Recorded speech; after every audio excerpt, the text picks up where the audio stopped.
want you to jump like you trying to get stuck in the air. If you feeling so lit and don't care, shorty beating her face in the mirror, up in the air. I want you to jump, jump, jump, jump, jump, jump, jump, jump, jump, jump. Up in the air, I want you to jump. Jump.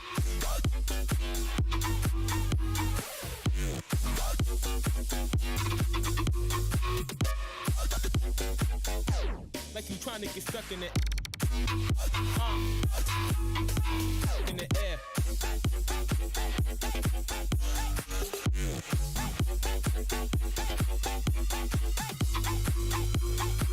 Like you trying to get stuck in the air.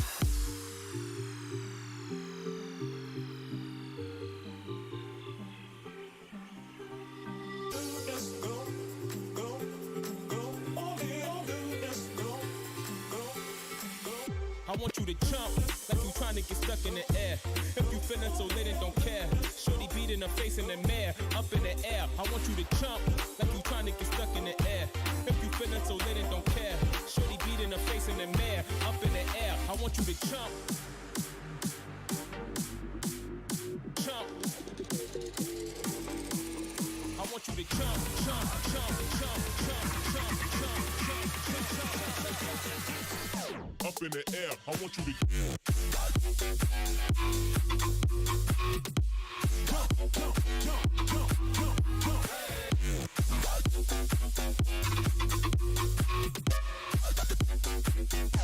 Like you trying to get stuck in it. Gotta get it, in the air.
in the sky, gazing far into the night. I raise my hand to the fire, but it's no use, 'cause you can't stop it from shining through.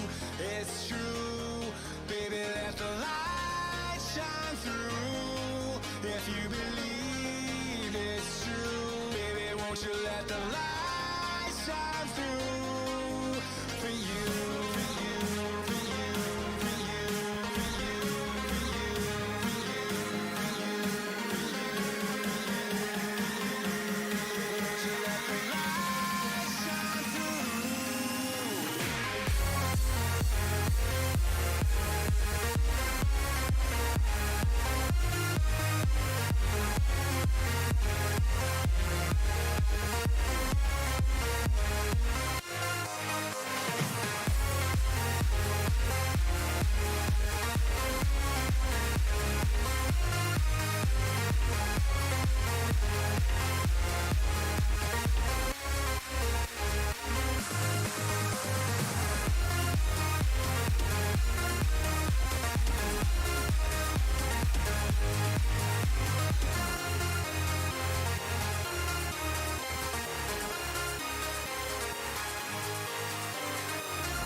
In the sky, gazing far into the night. I raise my hand to the fire, but it's no use, 'cause you can't stop it from shining through. It's true, baby, let the light shine through. If you believe it's true, baby, won't you let the light shine through for you.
Oh, we're live. Okay. Sorry about that, guys. I didn't realize I was looking elsewhere. I genuinely wanted to see how long it would take you. Oh, wow.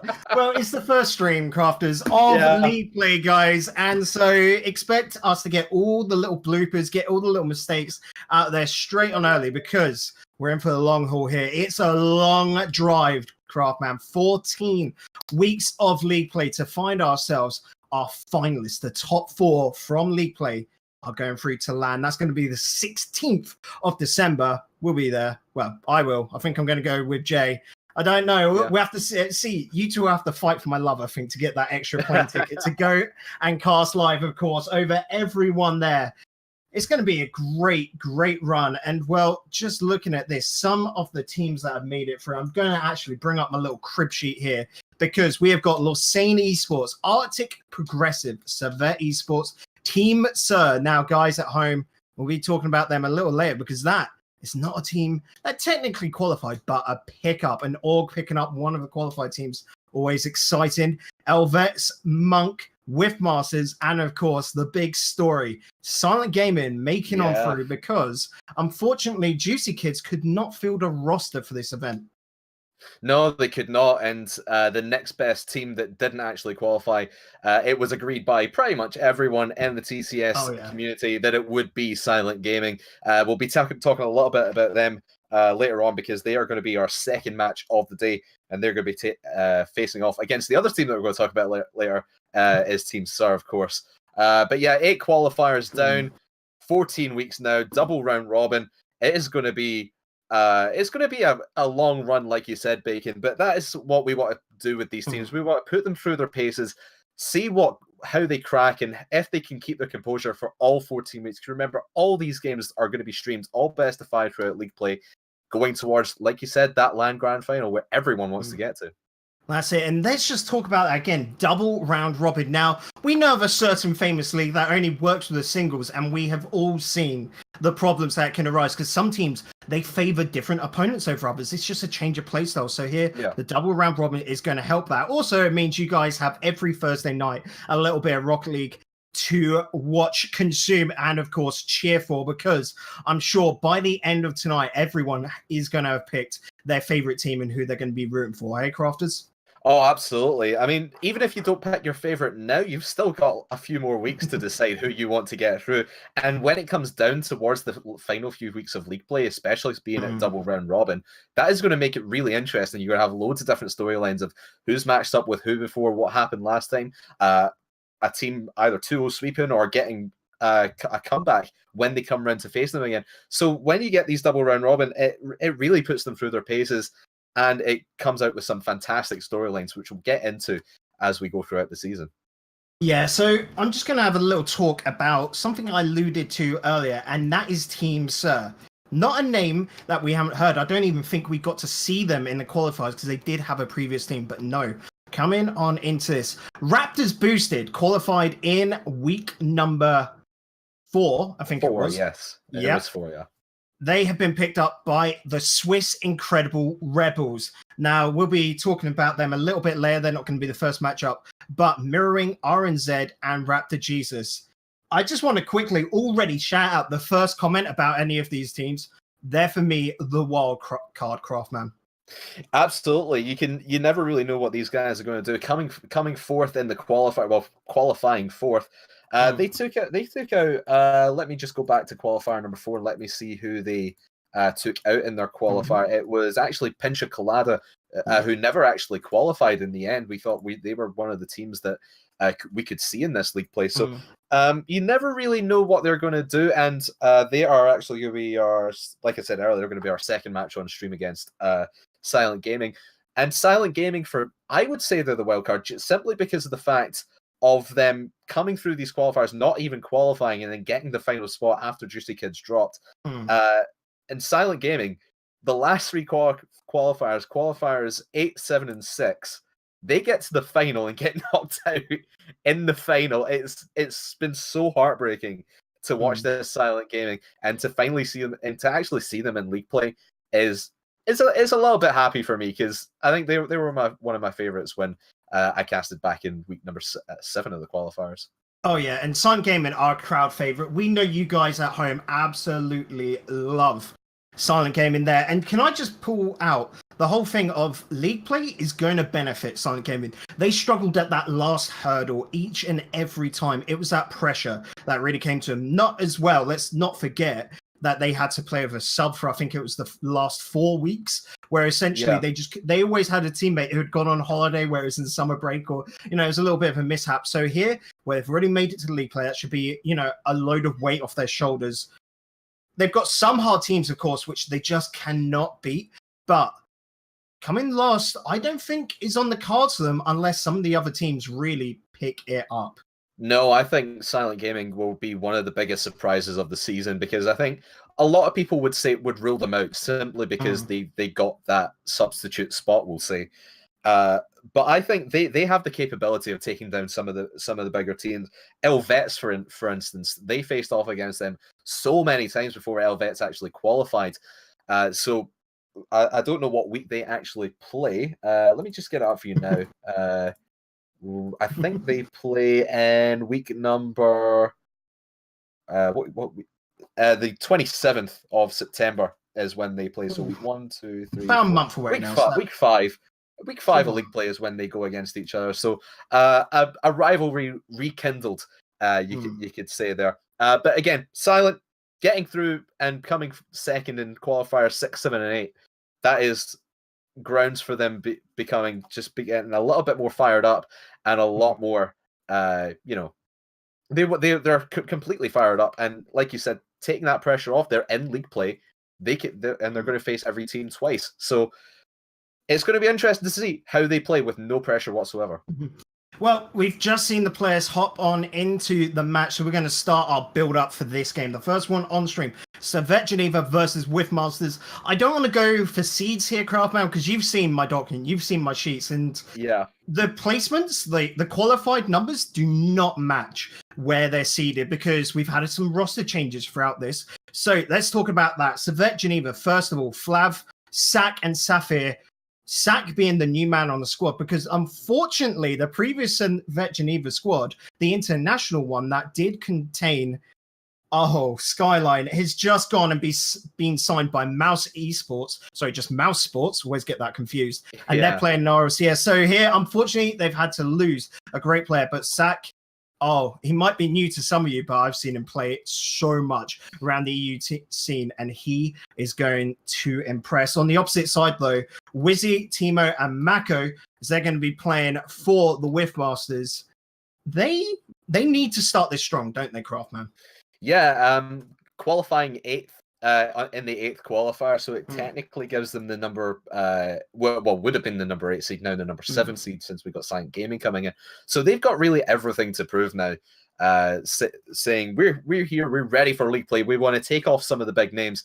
It took us all 8 qualifiers to get here, and we are going to try and put up one heck of a fight, because they've got really nothing to lose, and taking on really the first team to qualify, Servette, in the very first game of league play, never mind their own first game, the first game of league play, that is a big stage for them to go on to. Hard one.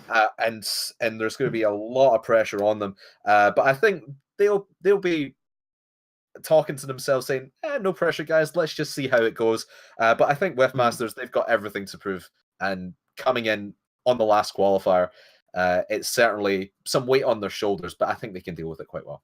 Yeah, Whiffmasters are a team of inconsistencies. So if they can just, settle on down, if they can take down this squad of Servette Geneva, that's going to set the foundations for a good league run here.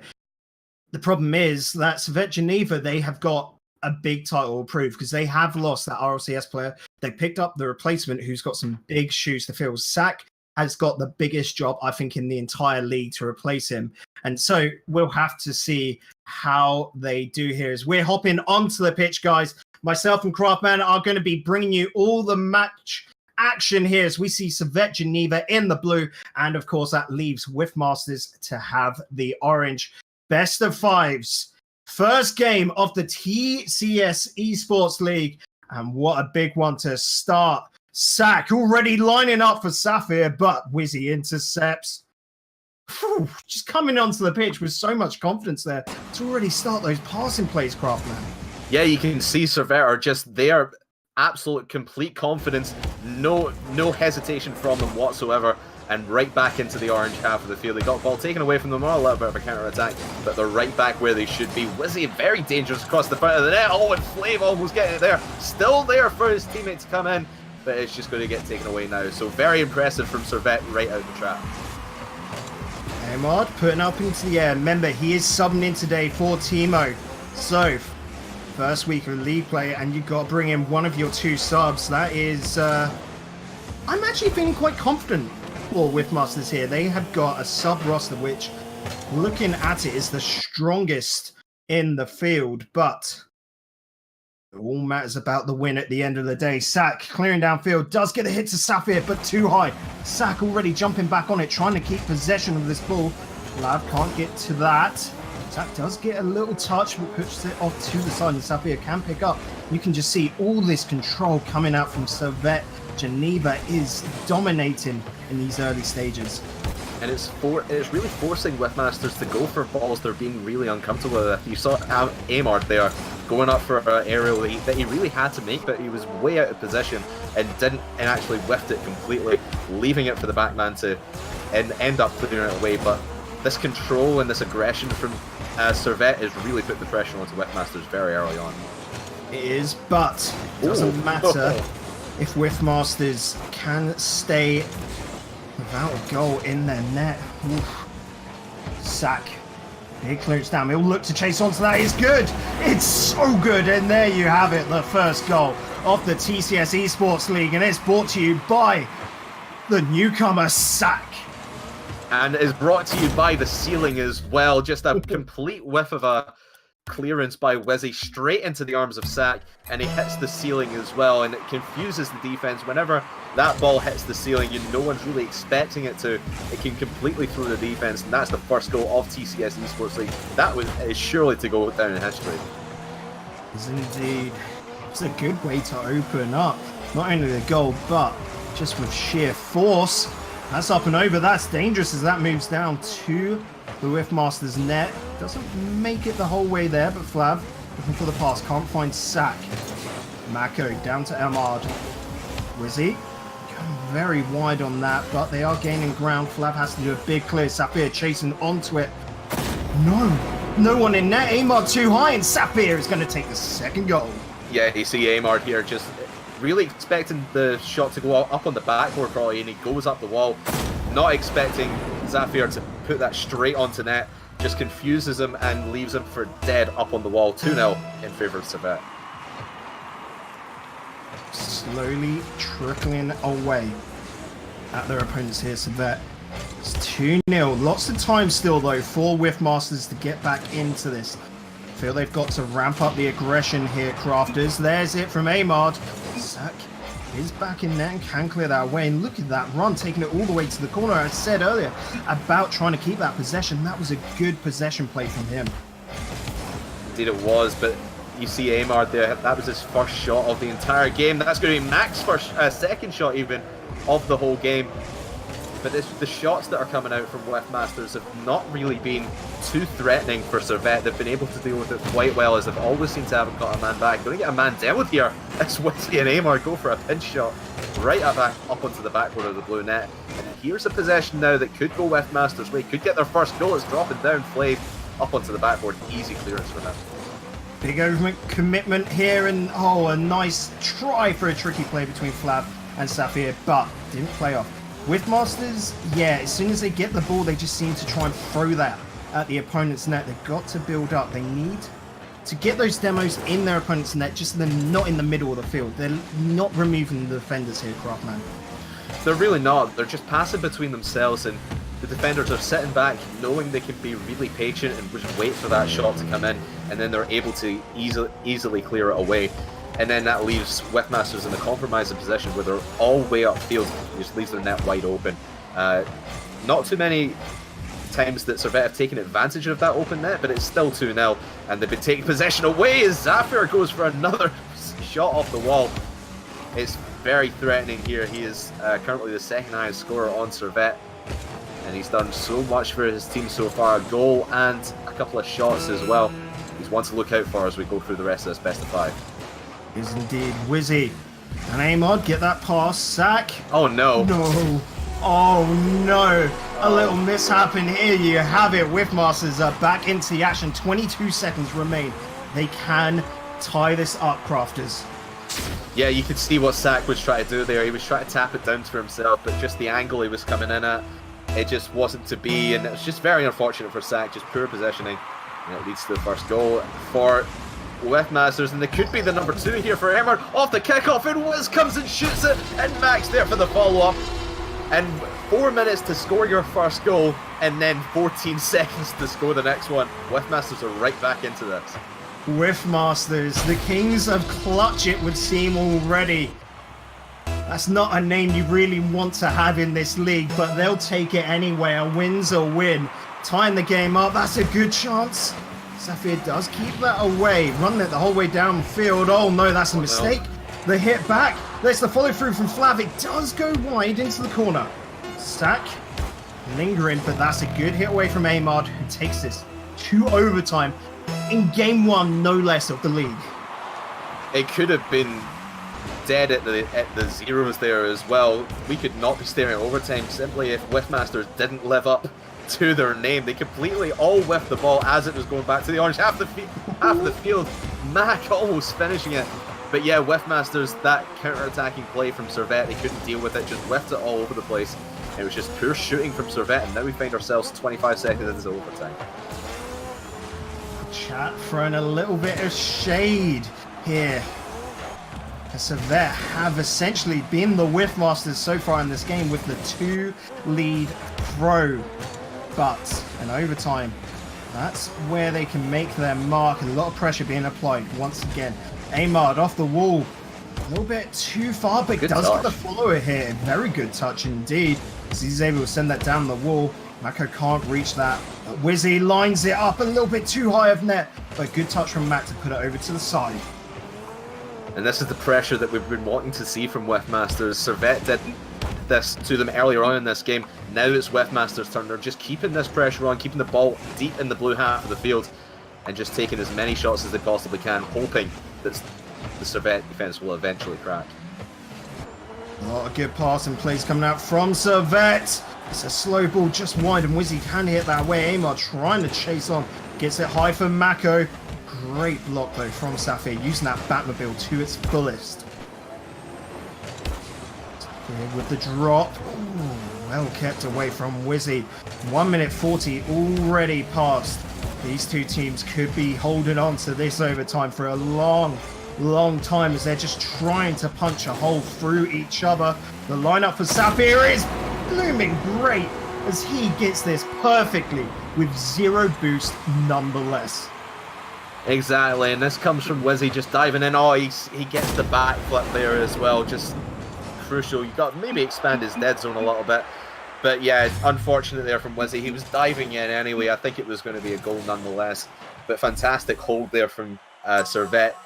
Not throwing that game as we might have expected coming into the last minute of regulation. But Whiffmasters, they did so well in the final 30 seconds of regulation time, and then in that overtime as well. They dominated really from start to finish there. In how long was that? About a minute and a half, was it? 2 minutes? I didn't actually catch what the overtime time was. But yeah, great stuff from Whiffmasters. Want to see them continue that. They've not managed to, or they have managed to really mount the comeback, and it took them a little bit to get into that game. But once they got into it, Servette really just couldn't deal with it. And I think, especially since it was within the last 30 seconds of the game, Servette's head just went into panic mode, trying to save everything, and it just let those couple of goals in. It did, and can I just say, Flav being the basic MVP of that game for me, just doing a great job as a captain, holding that back line. He was able to reset his team going into overtime, and they played it a lot smarter, being able to keep out the Whiffmasters. Crafters, though, this is a best of 5. I'm feeling like we're going to get a lot of chop and changing throughout this series. I think so as well. I think Whiffmasters, the way they played there, I think they can definitely take maybe 1 or 2 games off of Servette. I think Servette are still going to come out on top, in my personal opinion. but I would not be surprised if we end up going to Game 5. The way they played there in that first game and giving it to overtime, that's absolutely fantastic from Whiffmasters, way above our expectations, and we could potentially have a very juicy matchup on our hands. We do indeed. Like we said earlier, the qualifying spots may not lead up to seeds. Servette wanted to just drop my thoughts there. They qualified in the first week and they want to be known as the powerhouses. They've got to earn that right though. Saphir up into the air. Can't get a touch on that, but Sack did put a little bit of a tricky shot as Amar does get off to the side, links up with Mako quite nicely, but Mako just straight into his opponents. The drop there from Sack. Wizzy nice and slowly out. The back pass from Flav links up with Saphir, but Saphir going wide of the net. Just a slow opening here for both the teams. Really just want to play a little bit slower, a little bit to their own taste. And there's the first goal, just 56 seconds into this one. And Servette just taking advantage of the slow play from Whiffmasters, and they went, I think it was a dive in from one of the last man back, just leaving that empty net. And Flav gets it from the sidewall and takes the first goal of game number 2. What a touch from Flav there. Just the gentlest little tap to put it behind the defender. And that is how you open up game number 2. Servette taking game 1. They want to stamp their mark straight away. They want to be winning this game 2. Who knows? They might even fancy the sweep. Oh, not enough defense in the world to get rid of that one, it seems. No, not even the best player. It's fantastic ball control in the air from Zapper. It was just an unfortunate touch. I think that might have been Mako touching that one back into his own net, but really when you're in that position there's not much you could do. You have to go up for that touch to try and get the ball away, but it was just unfortunate. It was back into the net, and fantastic ball control from Zafir. We saw a little bit of that in game 1. I think we're going to see it for the rest of the series as well. Very confident. It shows how the change of pace can really just win you those situations. Sack, great connection with Flav there. Mako didn't get faked out. He'll charge this downfield. He's got the dribble going. He's on the wrong side of the ball. However, yeah, teammates in the center and the wall's not good enough for him on the left. Great little bounce back. Wizzy with the long shot, but Saphir can catch up to that. And that little dribble from Mako didn't really seem entirely confident when he was going for it. He was trying to flick a man on the left-hand side of the field as he was going down there, and he was miles away from him, just had no real awareness of where anyone was on the pitch. And like you said, he had teammates in the middle, could have easily got it in for a centre ball. We could easily be looking at 2-1 here, but still the defense from Servette holds, and 2.5 minutes gone, 2.5 to go. It's looking very confident, but like we said, we saw this in game number 1. Could we see another comeback here from Whiffmasters? And maybe it is just Servette Geneva getting a little too overconfident. They can't do that twice in a row. Surely here in this series, Sack putting it up into the mix. It's quite hard in net and quite far. It's going to be hard to grab. And so Mako comes out with it. No. Sack, you cheeky little monkey, just dipping on in, snatching that away. Brilliant read. Knows he has teammates on the right hand side of him, and he's going to pass it over that way. Sack just able to intercept that one. Knows there's a clear space to the net, and Mac didn't have the power to get it out to his teammates. 3-0 very easily for Servette. Your Whiffmasters here, 3-0. It's got to be looking a little painful. 2 minutes remain though. Enough time to come back. Flav putting it off to the wall. Amar pops out for Wizu, takes this slow. They've done that once before and it's hurt them. Whiffmasters, they cannot be putting off plays like that. It's Wizzy again, just into the middle, and Sack trying to get a touch on there. I think he did get a touch, and it just bounces around and easily out to Flav, waiting in position.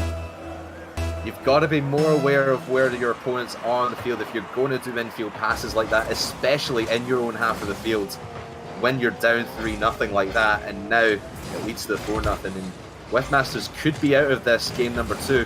Oh, if this one goes in, it will be 5-0. They will be out of it really with 1:37 left. It does trickle in, and Flav gets the 5-0, and I think that is indeed his hat trick. Not really much you can do there with the ball bounces on top of the net, or between the crossbar and the floor. You really just got to hope and pray a good touch goes your way. But 5-0, it's a statement now from Servette saying, I'm not going to let you come back this time. You're dead, now stay dead, please. Up into the air, the ball goes. Wizzy looking for Amard in the center. Stack does get the block. Mako will stop that well. Needs to keep the pressure going, however. Wants the block play. He's dead on the backboard. Amard does knock that down, but Wizzy a little bit too far back. The lads from Whiffmasters a little bit disjointed now, not making those clean plays we saw in the second half of game number 1.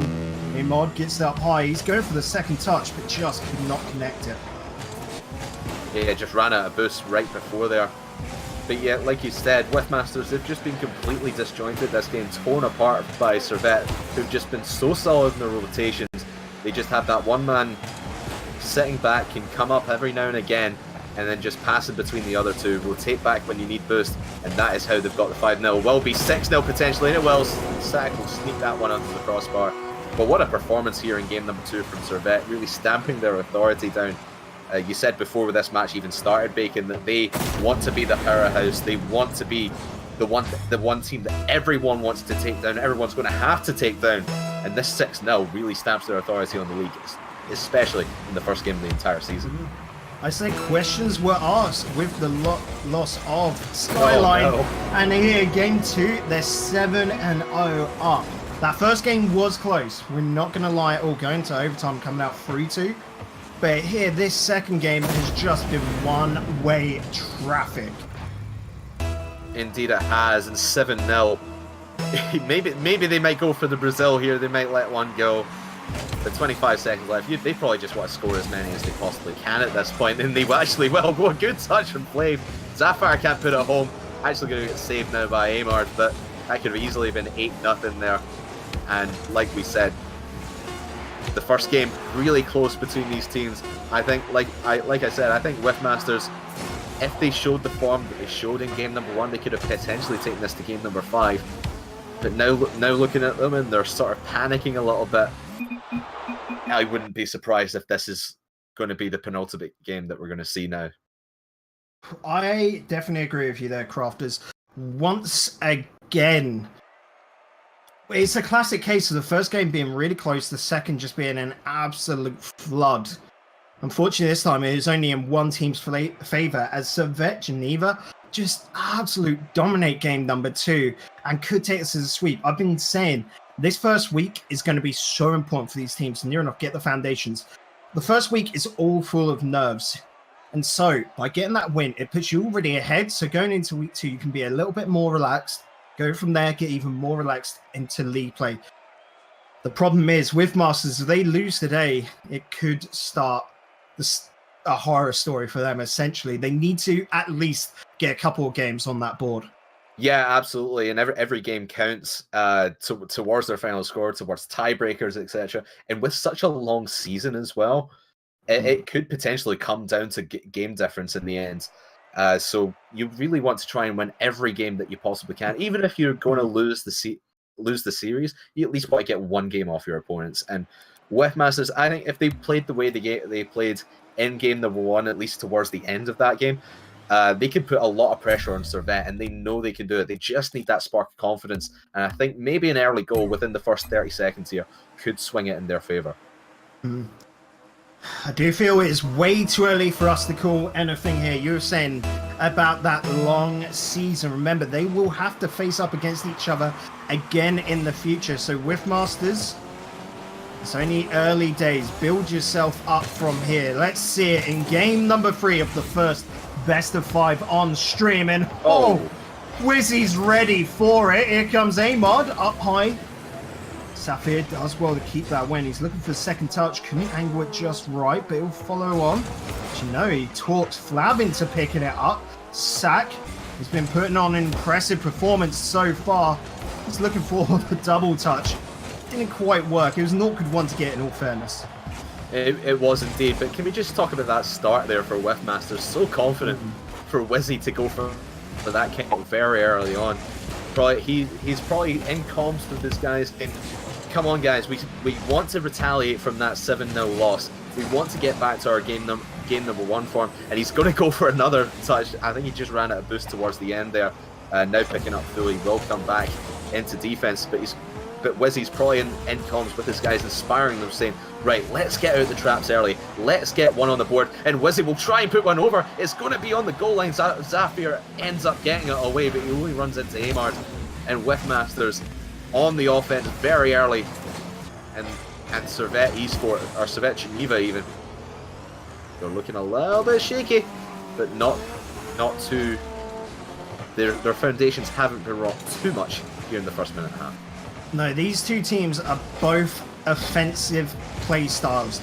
They've got to be on the attack. Defense is where they just seem to lack a little bit. So make sure that you play just that little bit faster and you'll be able to get on that offense a little bit more often. That's a good shot though from Flav as he puts home the first goal in game number 3. It was a brilliant shot from him, but even better pass from Sack off the wall. Not a lot of boost to his name, and he ends up getting it down to Flav. Fantastic awareness, knowing where your team is on the field at any given time, and the defense of Liftmasters just did not see that one coming, and it was essentially a free shot for Flav. 1-0. Well, as well, remember, Safir had to pass that up to Sack as well, so it was just a triple play, using all 3 members of the team to get the goal. Teamwork at its finest, and Sack just repaid here. Yeah, and it was another little play there from Wizzy, actually. We saw that in the last game where he tried to pass to his teammates and just got intercepted, and he just touches it down to Sack in that case. Very unfortunate, and another one of those ones where you need to be aware, not of where your own team is, but where the other team is at any given time, and especially in your own half of the field, because stuff like that can just happen out of nowhere. Last time we saw Servette get 2-0 up this quick, it was scary. There's 3-0. I was hoping this would be a bit closer to game number 1, but Servette are determined to make a repeat, a bit of deja vu of game number 2. And it's just the positioning again from Sack, knowing that ball's going to pop out towards the right-hand side of the goal, and no one's there. And again, Whiffmasters just really clumped together in defense. They need to start out their communications and say, right, I'm going for this. You guys rotate and go, get some boost. Let's set up for another play. And you see another double commit there from Wizzy and Mako.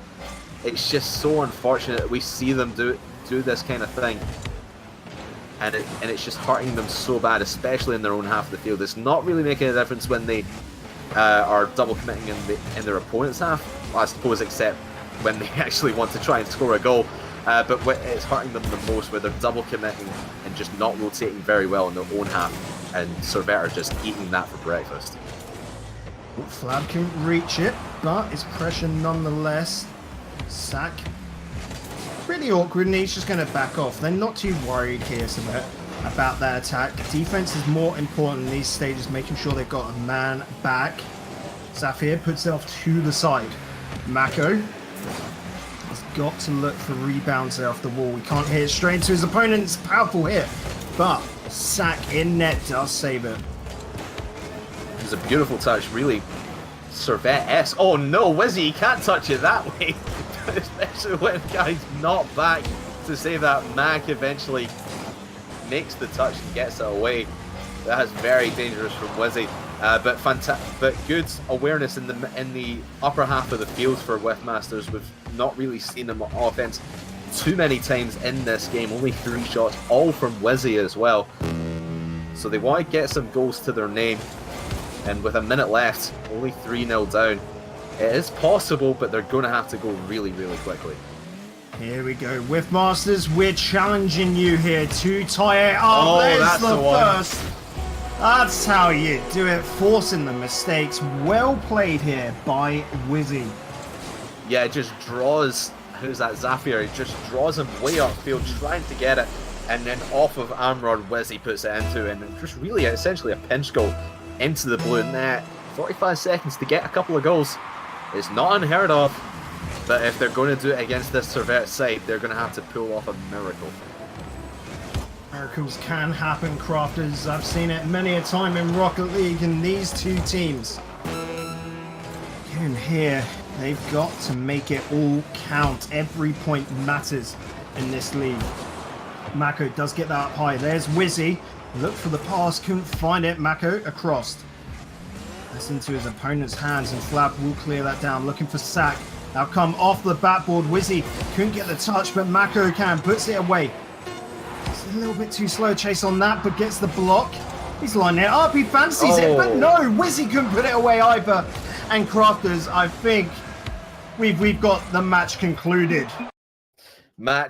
Game at set and match there for Servette Geneva. Fantastic play from them. Whiffmasters, they did their best to get back into that in the last minute or so, but it was too tough a challenge for them to come back against that awe-inspiring sight of Servette, and it was just fantastic to see. Especially towards the end there, they were almost scored a goal with 6 seconds to go, and then who knows what would have happened off of the kickoff. But good stuff from Whiffmasters. Again, we'll see them next week. They are going to be playing, if I can get it up, they are going to be playing, that's a tough game. They're going to be playing Lausanne next week. So really opening up with two of the best teams in the league at the moment. So a tough start for Whiffmasters, but I think they'll go away from this week. They've learned a lot of things, knowing they can take the top team in the league to an overtime, especially in that first game. They've got to get a little bit of confidence behind them, and I think they'll be back strong for next week. Exactly. And then just on the flip side to Servette, what a first performance from them. Coming in with the 3-0 sweep against their opponents with that replacement. Of course, I'd be playing with Sack before this, but for us at home, we've now got the confidence in Sack to take this team further. And of course, they're going to be gunning for LAN, if not for the finals, the grand finals, essentially making it to top 2. Servette could do it, but like we said, it's a long campaign, so I'm excited to see how it all goes. Guys, we're going to be throwing it on over to break in a little bit as we get ready for that next game. Silent Gaming versus Team SIR, Team Sir, Swiss Incredible Rebels. It's going to be a fantastic one. Don't go anywhere. We'll be back after this with even more TCS Esports League action.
Open eye, feel the waves cut through me. Hypnotized by the sounds I'm breathing in. Hold tight, chemicals collide. Hold tight, hold tight, hold tight. Dripping lights paint the skies, all because of you. Dripping lights paint the skies, only you can make me move. You can make me move. Can make me move. You can make me move. Can make me.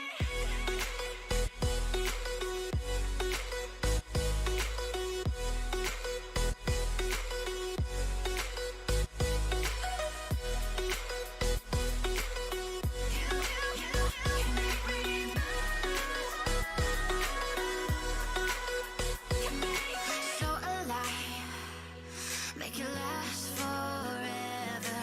Stop in time, yeah, I'm surrendering. Hold tight, chemicals collide. Hold tight, hold tight, hold tight. Dripping lights paint the skies, all because of you. Dripping lights paint the skies, only you can make me move.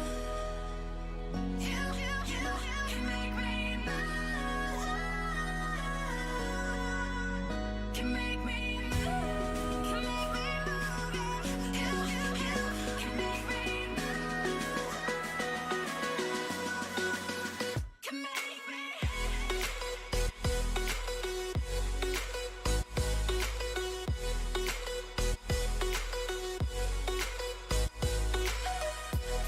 Can make me move.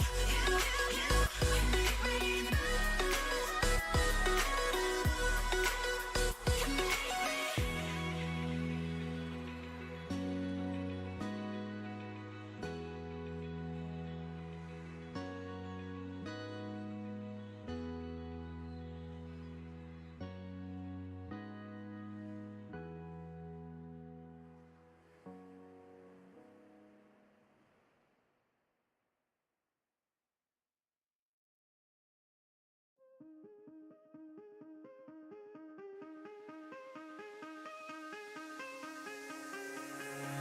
Give me reasons to doubt, try to keep me down, but I'll put the flame out, you can't get to me. Throw your sticks and your stones, go break all of my bones. You won't ache my soul, you can't get to me. And there is no barricade that I can tear away. Shoot me down, but fire away, away. But I'm a heavyweight. I'm a heavyweight. I'm a heavyweight. I'm a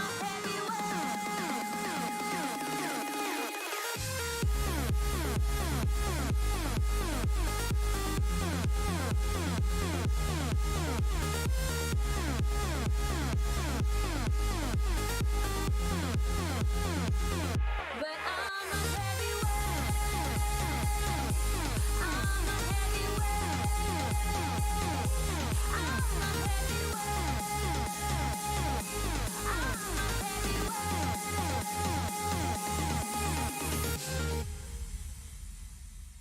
Push me down to the ground. What goes around comes around. You won't put the flame out. You can't get to me. Say what you wanna say. Go take it all away. But I'm here to stay. No, you can't get to me. And there is no barricade that I can tear away. Shoot me down, but fire away, away.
Are back, guys. We're going into Craftman was not ready. He was not ready. I was writing things down. I need to put my light back on as well. There we go. Brighter face. Oh, so prepared us here. Us casters were. It's great. Actually, I can't actually tell these guys at home what we're talking about because I'm pretty sure we'd get fired. No, it's not broadcast material. No, it's not. No. So let's just actually go into professional mode, crafters. Do it with me, just like the whole. And welcome back. We're here on TCS eSports League. And okay, I'm not doing the American voice again. Okay, so our next game coming up, Secret versus Team Sir. Two teams that have got so much to prove here. Of course, Team Secret coming in, like we said, picking up that spot from Juicy Kids, Syntax, Italy Youngstar, and Synox. Three incredible players that just could not catch a break against Team Sir, the previous Raptors boosting service, or Raptors boosted, whichever one they fancied on the week. Mirroring, RNZ, and Raptor Jesus. These are lads which they don't take anything seriously, Craft Man, but they are a threat. They are a threat in qualifying fourth. I think these guys faced off way back in qualifier. I'm just trying to find. I think they faced off against each other in qualifier number 2 potentially. I did have this up. Yes, I think this was the last time they faced off against each other. It was in the lower bracket. Raptors boosting service, as they were known back then, took out Silent Gaming 2-0. So a complete sweep there. But like you said, like we've been talking about, like the big news from TCS this week was that the fact that Silent Gaming are now in the league. They've got the monkey off their back. They're finally here. So they don't have to play all those best of threes in that best of 5. That can be really exhausting. But now you only need to play one best of 5 a week. I think that means that Silent Gaming, they're going to be the most prepared they can ever be at any stage that we've seen them throughout the qualifiers and whatnot, because we've had them really just if you forgive my term, and please, I'm not putting any shade towards Silent Gaming here. They completely blew all 3 finals they ended up in qualifier number 6, qualifier number 7, and qualifier number 8 a few weeks ago. It was so heartbreaking to see, because a lot of people within the TCS community, they absolutely love Silent Gaming, especially Syntax. I remember back when I was on qualifier number 7, I was making all the lobbies and whatnot. I was contacting Syntax, and he was just such a laugh, such a nice guy. And I'm so glad they actually made it here to the league play. And like I said, having that whole week to prepare for one best of 5. It's so good for their mentality, and it means they won't be, burnt out or worrying about throwing a game. They just need to play whoever's in front of them, and they know who they're going to be playing each week. That's it. They can prepare. They can get ready. Silent Gaming here. So, who have they got? Team Sir. A little look between these two, and Silent Gaming. No lie, you said it earlier. You're being honest, but harsh at the same time. It's a bit of tough love from Craftman here, because Silent Gaming is his favorite team. Yeah. No lie. But like we said, that endurance, they probably don't have so much. So this league play, once again, is going to reward them so much more. They should be able to set on in. And this first game is an achievable victory for them. Even though Mirrorwing, Raptor Jesus, and RNZ are a tough squad, Silent Gaming have taken them down in the past, and they can do it again. They can indeed, and I think Silent are going to have to bring their A game, because this Sir team or Raptors boosted, however you know them, they're really known. Raptor Jesus, and I've written their names down, and I can't read my own damn writing. Raptor Jesus. That's a bloke problem, though. I think that is a very bloke problem. Let me just read what's on the document, because this was typed out in plain text for me. It's like you said earlier, Mirrorwing, RNZ. I thought that was a 2 for some reason, and Raptor Jesus. Some big names, and they've got everything to prove.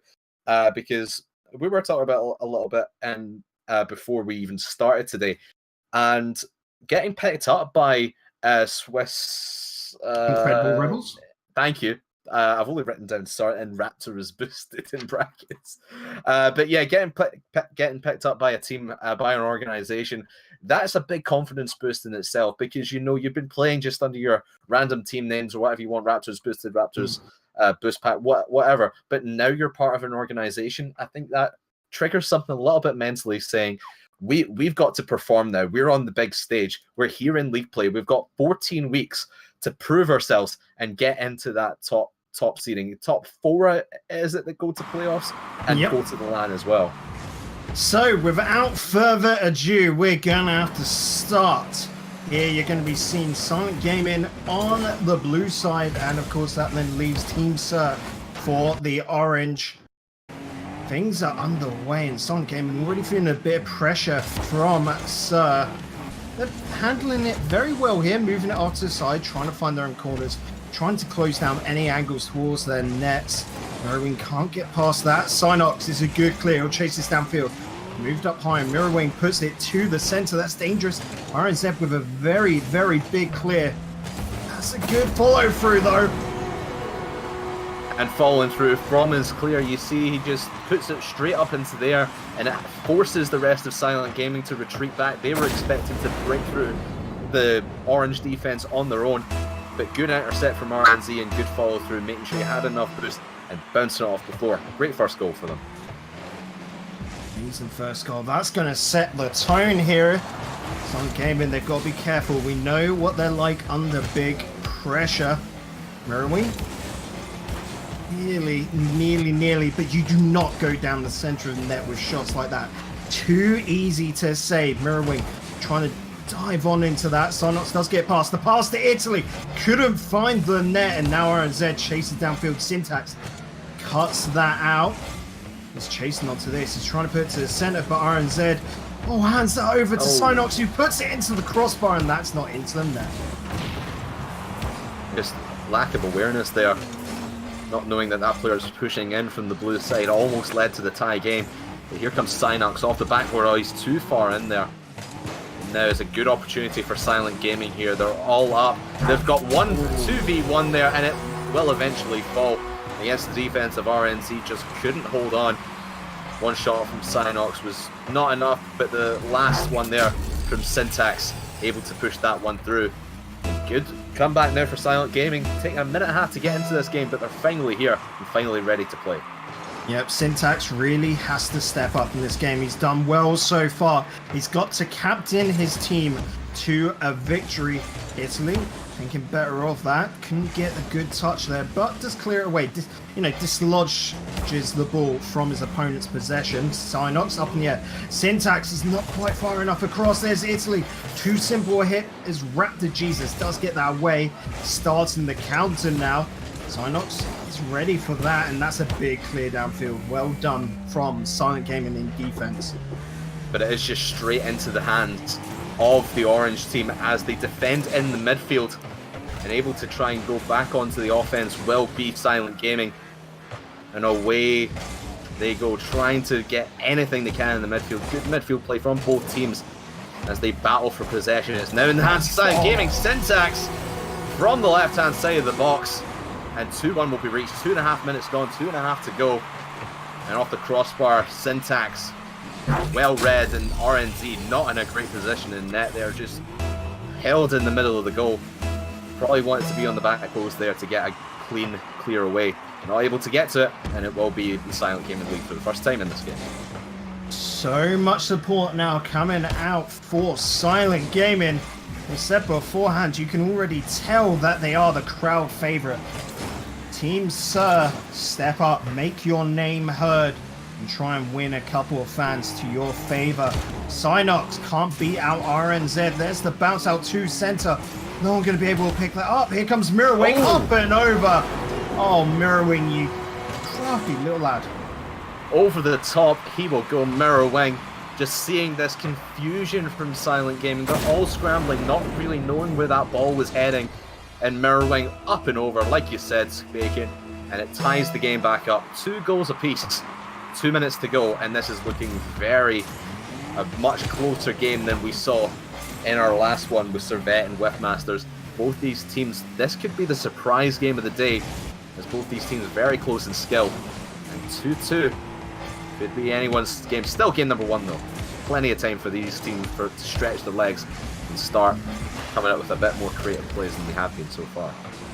Yeah, me and you were both talking during that break, Craftman. You said this was your one to watch today. This was your highlight match, and really it could set the field of the table, but no, not going in that one. There's RNZ. Oh, what a shot from that angle. Brilliant stuff from RNZ. You see here Mirrorwing, it went up and over last time. He tries to go, or I think it was early, he tried to go under, but just getting that one up for RNZ. Fantastic team play, and that is communication to a T there, just calling RNZ in and getting that goal back. And it puts Sir in the good position now where they're a goal up, and they've been pushing hard for this last couple of minutes. And Silent Gaming, they've really had no answer up until now, and they will have no answer to that one as Mirrorwing gets a free shot on the empty net, and it will be a 2-goal lead. Big smile runs across my face with this one. What a play! Mirrorwing near enough uncontested up in the air, just throwing the defenders through a loop, and here we have it, 4-2 in favour to Team Sir. They're starting to get a bit creative. Craftman, you called it out earlier, that would be the identifying feature for the winning team in this series.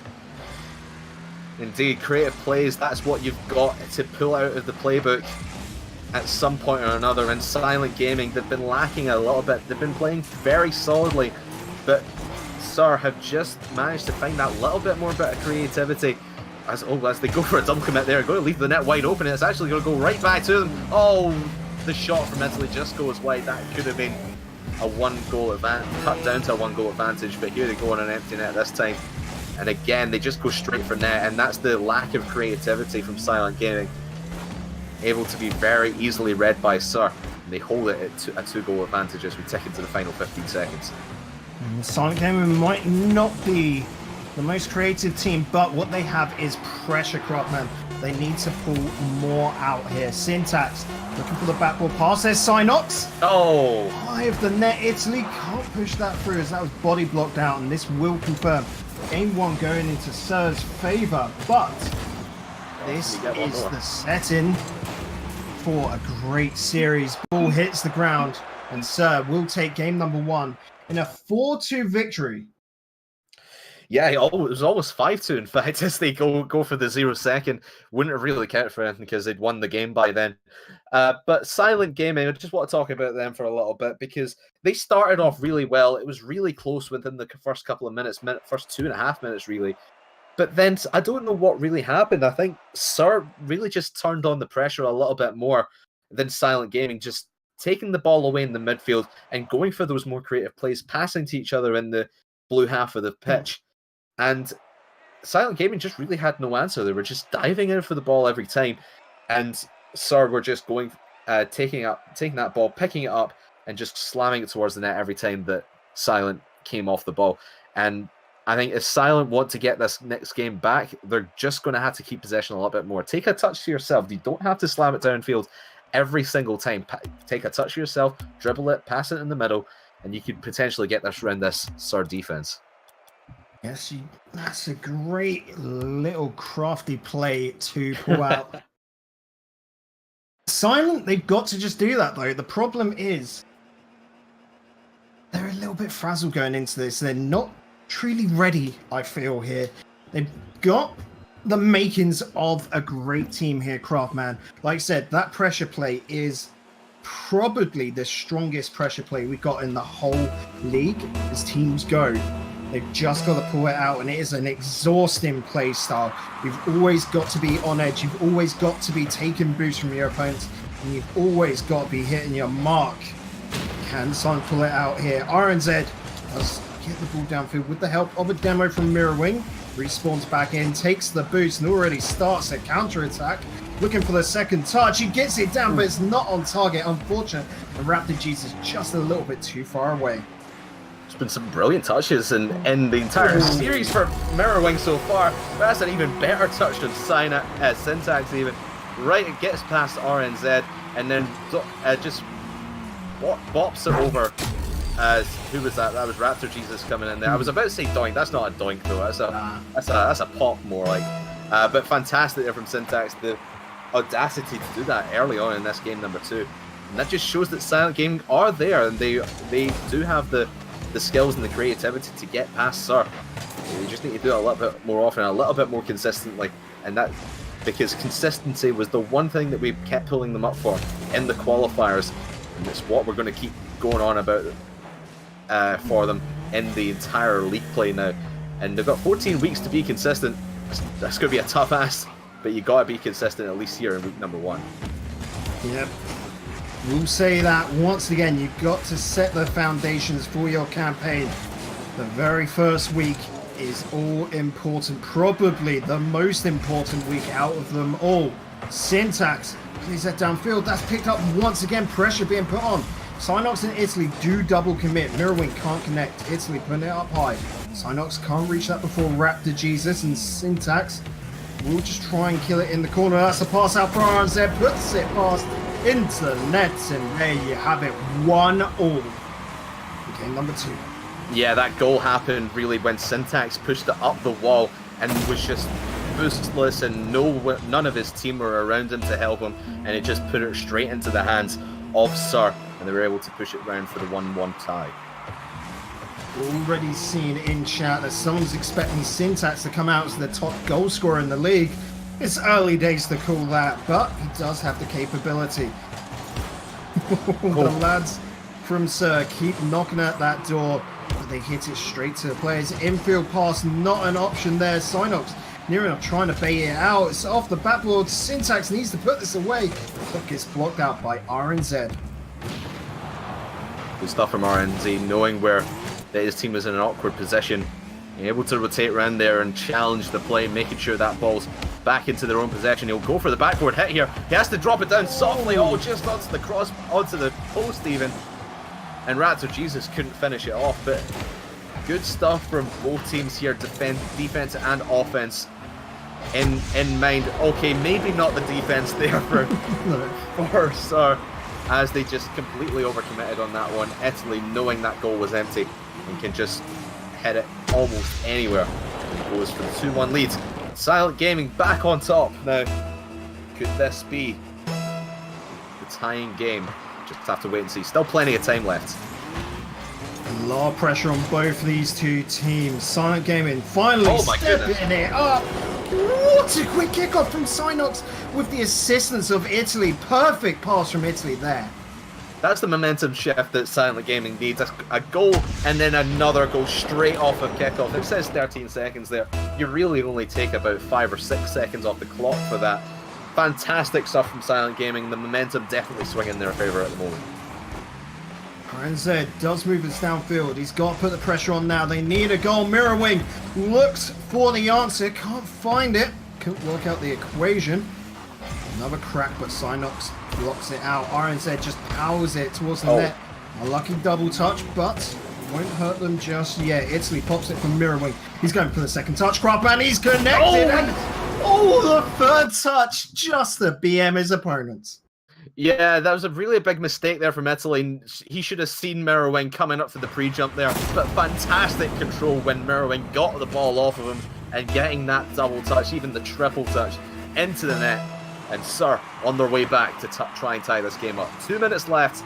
They've got to get one, but Silent, they've got to be feeling really confident now. Really up a lot for the first time. They've got 3 goals, but they only got 2 in the last one. So maybe a little bit of confidence, but now they've overcommitted. Actually, Syntax back in defense. And now is Sir's time to shine. Can they tie this game up in the next, I would say, probably 30 seconds? If they don't do it then, they're in for a tough streak in the last minute of the game. A lot of questions asked from Craftman. Call it. Well, Sir are ready to answer them. There you have it, the equaliser, and what a quick one that was. RNZ, nice. Did you see how he turned his car over and then did the dodge at the end to put that extra bit of power on? Yeah, absolutely nuts. It was brilliant. Just trying to get as much power out of your car as possible. I think Silent Gamer probably expecting that soft touch as he rolled over. Looked like he might hit it with the underside of his car for the softest shot possible, but he hits it with the nose, gets the dodge in, and gets maximum power onto that into the net. And now Silent Gaming on the back foot a little bit. They've got to break through this defense. As really you see when Sir are back in defense, is all 3 of them back in defense, making life hard for Silent Gaming in the orange half of the field. And then when they eventually give up and rotate back for a boost, that's when Sir can strike. Italy clearing that down to mid. There's Synox to follow on, puts the power hit, but Raptor Jesus can clear that away to the side. Another shot at net. Look at this now. Silent Gaming just trying to pressure opponents hit after hit at net, but there is always a defender there to answer it. Nice little hit there as well from Mirrorwing as he looked for Raptor Jesus. Well, yeah, he was looking for Raptor Jesus in his own half of the field, but able to find him down there. It was just a mistake there from Syntax. He probably should have left this one for Raptor to shoot. He shouldn't have gone up the wall there. He had little boost. He didn't. He wasn't really in the best of position to pinch that one off the wall and into the orange half of the field. Now it could be a quick goal from Sir as the ball pinches right into the blue half and straight off the kickoff. But poor defense from Syntax, and 20 seconds left in this one. Silent have got to get something going. Synox could tie it up here. Mirrorwing will actually save it back into the midfield. RNZ now is up for it. Synox has to clear that one away to stop the 5-3. Raptor Jesus gone up for this one. Syntax, Italy's got to clear this one away. Synox will have to clear it. It's up in the air. Still possibility, and it will touch down. And it will be the game in favour of Sir. Well, Sir somehow turning the tables when they went down. This was looking like it should have been Silent. But no, Sir, it feels weird. It feels too quick. We should have made each game a best of 7 here, Crafters, as this is already match point once again. 2 in a row in this series. Are Sir going to be able to respond to Servette Geneva's 3-0 sweep with one of their own, do you think? Well, it'd be interesting if it was, because I can't remember the last time we've seen 3-0 sweeps to start, 2 3-0 sweeps to start a league, really. And if both Servette managed it, if Cirque managed it as well, they'll cement themselves as one of the better teams in the league. Yes, they're playing Silent Gaming, who didn't even qualify. They get that substitute spot, but Silent Gaming, even in the qualifiers, they were one of the top teams to even get a spot in league play. Didn't manage it in the end, just fell to inconsistency, and it's just the consistency that's been hurting them here in their first series. And now, as we go into game number 3, they've just got to get everything together. Although I'm seeing a pattern trending here. First game is 4-2. Second game is 4-3. Will we see a 4-4 overtime? Only time will tell. There you go. Crafters, this is why I bring him for the analysis, to also put the predictions down. Craftman saying an overtime in game number 3. Who knows? I'm all in camp Silent. I reckon they'll take game number 3 and maybe just turn the tables a little bit. But Team Sir, they're fired up. They're able to pull back that game 2 and turn it into a win, even when they're 3-0 down. Absolutely nuts. Syntax can't connect. Iron Z just put it to the corner. He's looking to chase that around, but Italy pops in there quick and early. Up into the air, into the mix. The Synops can't get there first, and that's a big clear from Mirrorwing. Iron Z looking for the second touch. Couldn't get it, but it's a perfectly lined up shot, which is not good enough as that goes off the beans and toast. Iron Z into the middle, trying to keep that pressure alive, and Mirrorwing as well, but the lads of Silent, they're holding, then they're back in defense. They are, and I would say in this, it's been a tentative first minute for both these teams. Yes, you've had Sir really being a little bit aggressive, but they've not really been committing all 3 players as of yet. They just want to really not make any mistakes, have a bit of a solid game. And like you said, when you're on match point, you don't want to throw any more games away. You want to get this series over and done with, and you want to get back to practicing for next week. Do indeed. I imagine the scrims at the moment are just going to be fantastic between these 2 teams, and there's so much friendship, not only within their teams, but with each other, with each team. There's so much, like we know, between Arctic and, of course, Silent here. There's so much. Helvets as well, throw them into the mix. All a bunch of good friends. Synops with the bump out to middle. Italy having to respond. It wasn't a good pass in the middle, and Italy did the best they could. It has held out as that goes off across the pitch. RZ putting the attack on, but here we're starting to see a bit of complacency, Craftman. Yeah, just no team really wanting to commit. Like we said, we have had some attacking spells from both teams. It has been mostly possession and advantage to Sir so far. But I think Silent Gaming, they're just biding their time, watching Sir make these plays and they're just waiting to pick their moment, and they'll go back onto the offense and try and get the first goal here as we tick into 2.5 minutes gone, 2.5 to play, still a 0-0 draw, and overtime it could be. Maybe not the 4-4 we might have been expecting, but it could even be a 0-0 overtime. What an absolute belter all the way downfield, and yeah, you can definitely feel Silent Game at the moment, they're just playing the defensive game and then working on those counters. They're just trying to wait for that opportunity to strike. Ball across the net. Syntax does get that away. Couldn't grab boost, so he's super low here. Pass out to middle. Will only hand this on over, but I can't believe it. Sir, too slow to respond. Not expecting it. Iron Z can't get the touch. It's out to middle. Raptor Jesus putting the shot on. That opens it up from Raptor himself. Yeah, you see here, it was Italy just rotating around. He actually doesn't stay on the back post, and that lets Raptor Jesus sneak it in under the crossbar. I think Italy was probably expecting his team to finish off that and win the ball and get it upfield. It was a bold move from Italy, but you've got to be a little bit more solid on defense, especially when Raptor Jesus is lying in wait like he was there. 1-0. The rate this game has been going, that could be it. The only goal we see.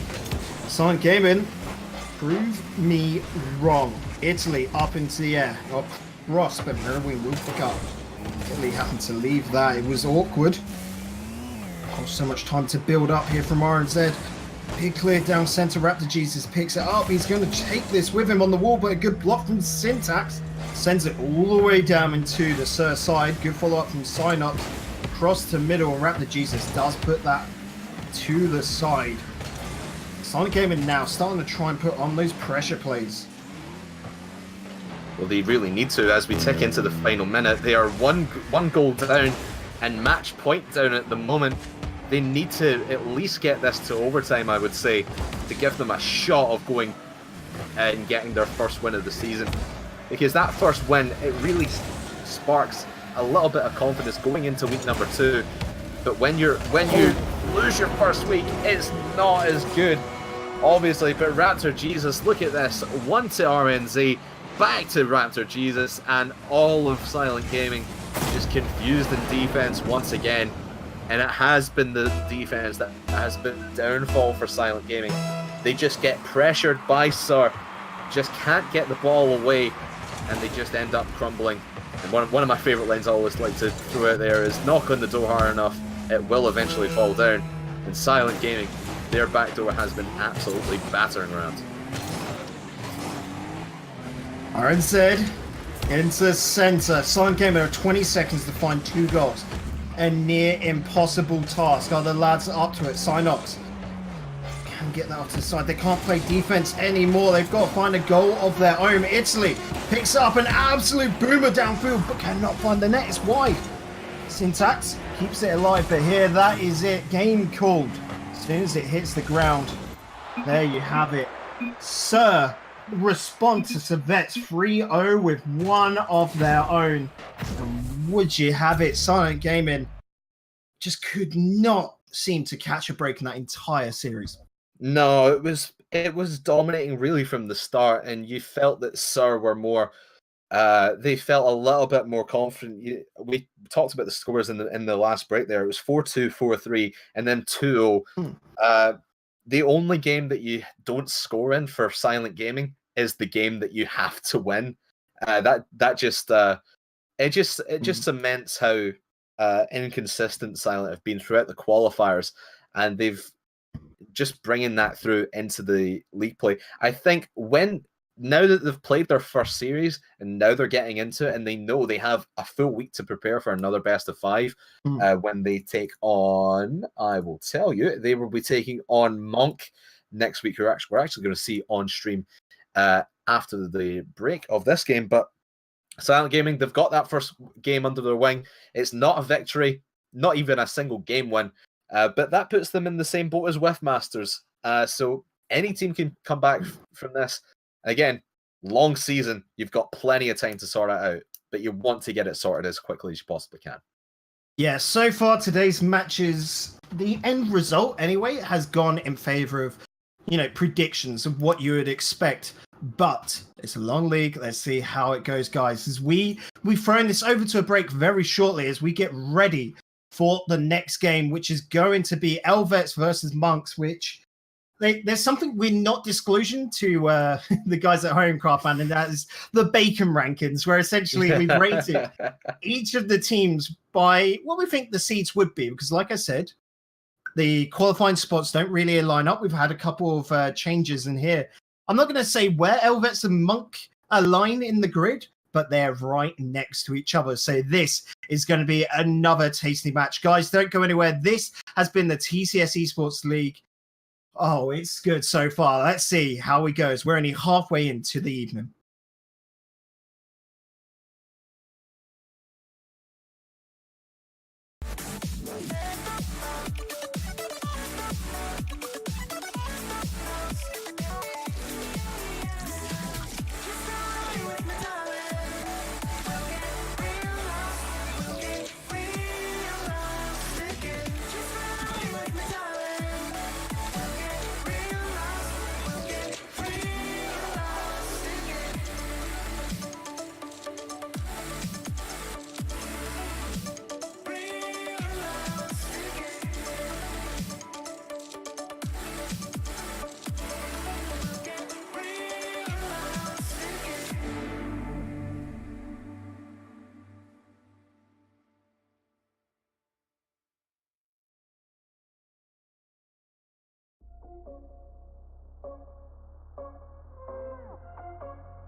keeps burning.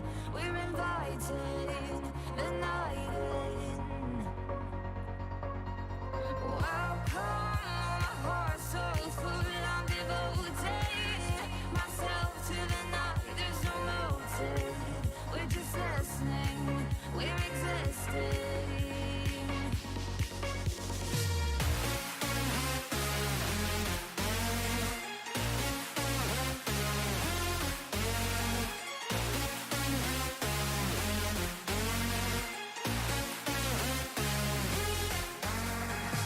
We stay where the music plays, where the hooks drop below, where the people sway.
Rising with each beat of the music is bringing real flames in the fire that keeps burning. We're inviting the night in. Welcome, my heart so full, I'm devoting myself to the night. There's no motive, we're just listening, we're existing.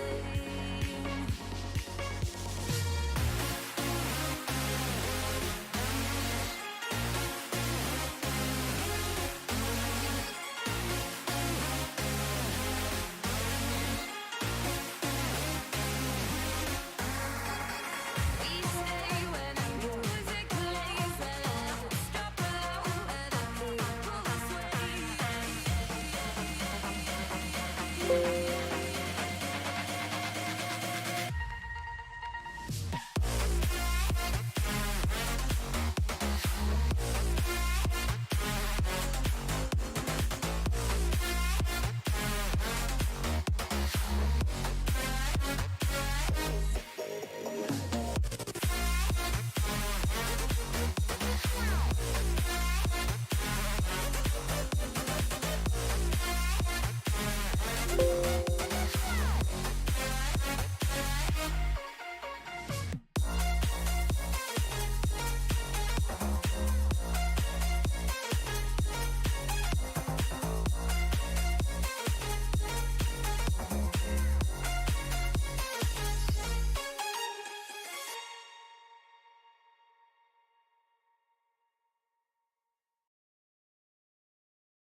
Breeze from the heat wave stole my emotions. I left my doubts when I was swept by the ocean, and every pulse from the tide was a finish line.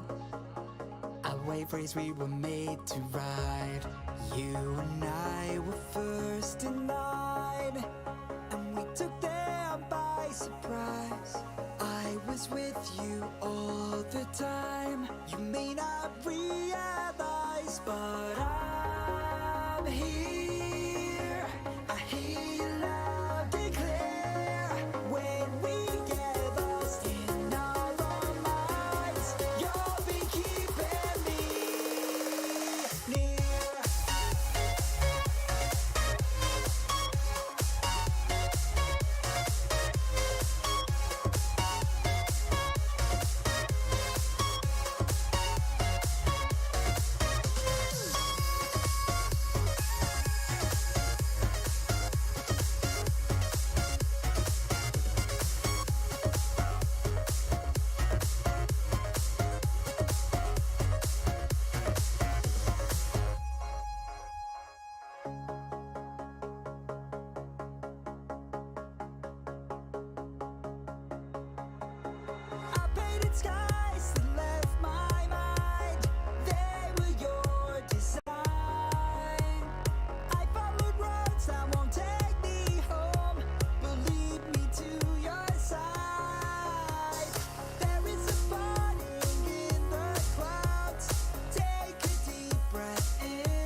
the feeling of realization in that I'm here.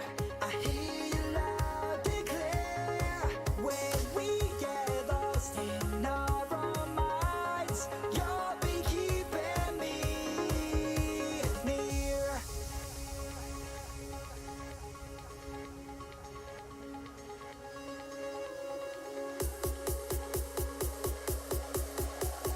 You'll be keeping me near.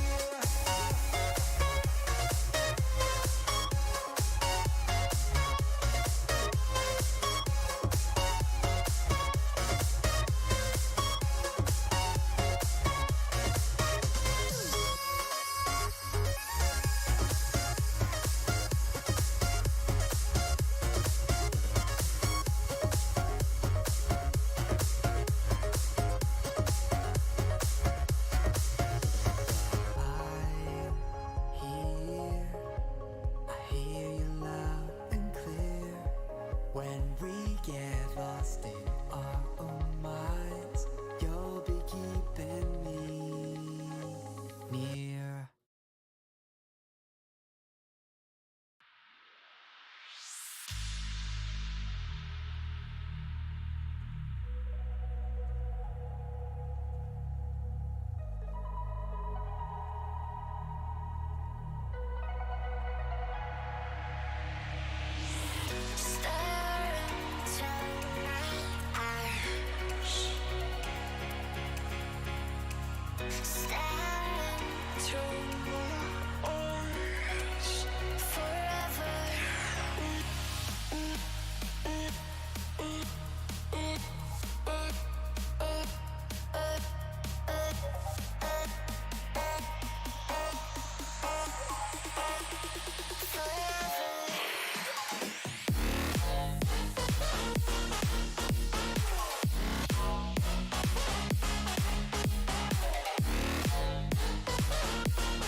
Welcome back, guys. We're back in action for the third game of tonight. It's going to be Elverts versus Monks. We just saw another sweep, Craft, man. You guys have just been absolutely nuts as well in Twitch chat, but can we just give a hand for these teams? Servet and Sir, just turning it up for the first week and just like getting work done, essentially. Yeah, that is the perfect week for them. Three and out. That's all you want to do. Don't waste time with these games and whatnot. You just want to get your 3-0, get out of there, and have a nice time. Go back to ranked, go back to practice, whatever they're wanting to do. That is their night over. But me and you were talking during the break there, Bacon, and we think these last two games, especially this one, we think that they might go the difference. First up, we've got Elvets versus Monk. What do you reckon of this one, Bacon? It's going to be a juicy matchup for sure.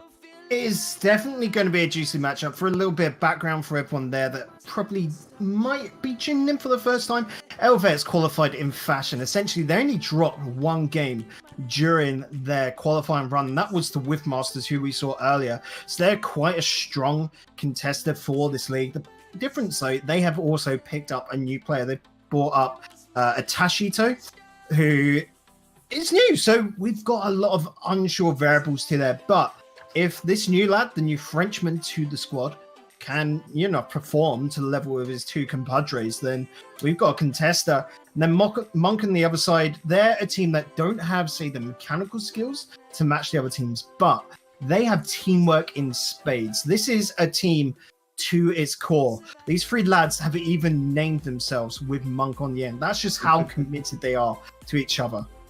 I do like that. It just fires up the team spirit, saying that they're all these different kinds of monk. You've got sad monk. You've got if I scroll back up the document, you've got sad monk, death monk, bad monk, and Sabo muffins, because why not?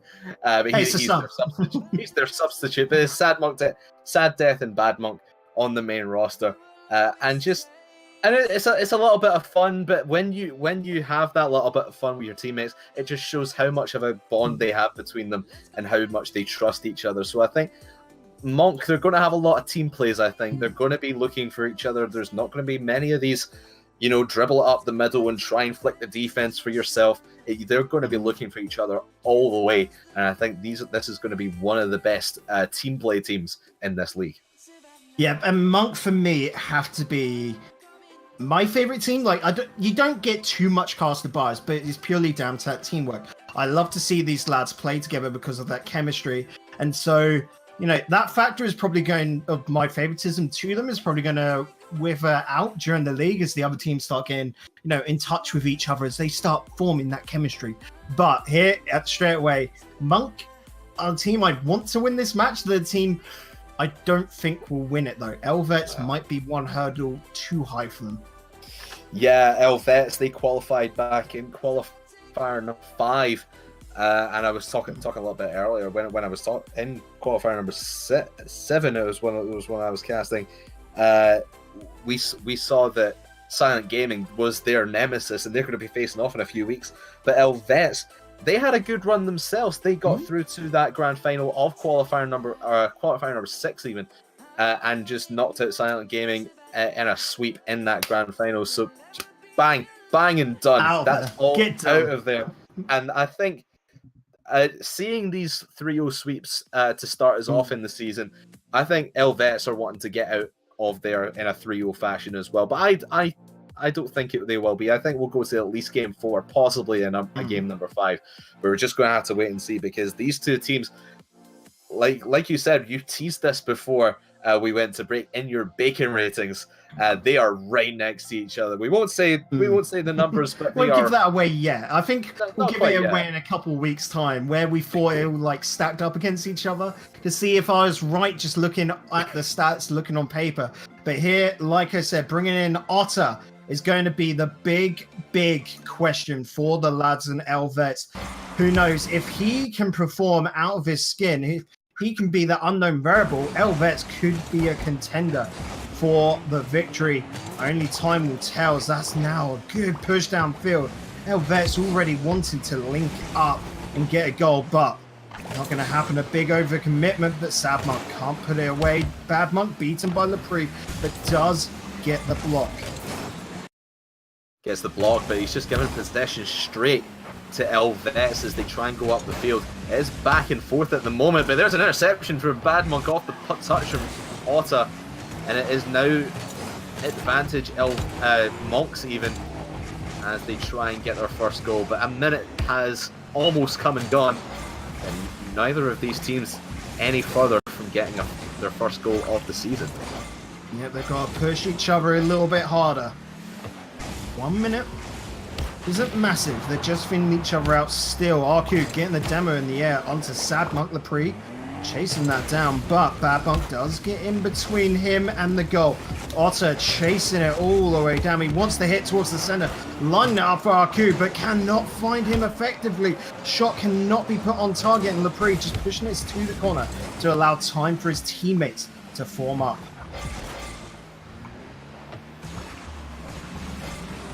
The attack here from Helvets.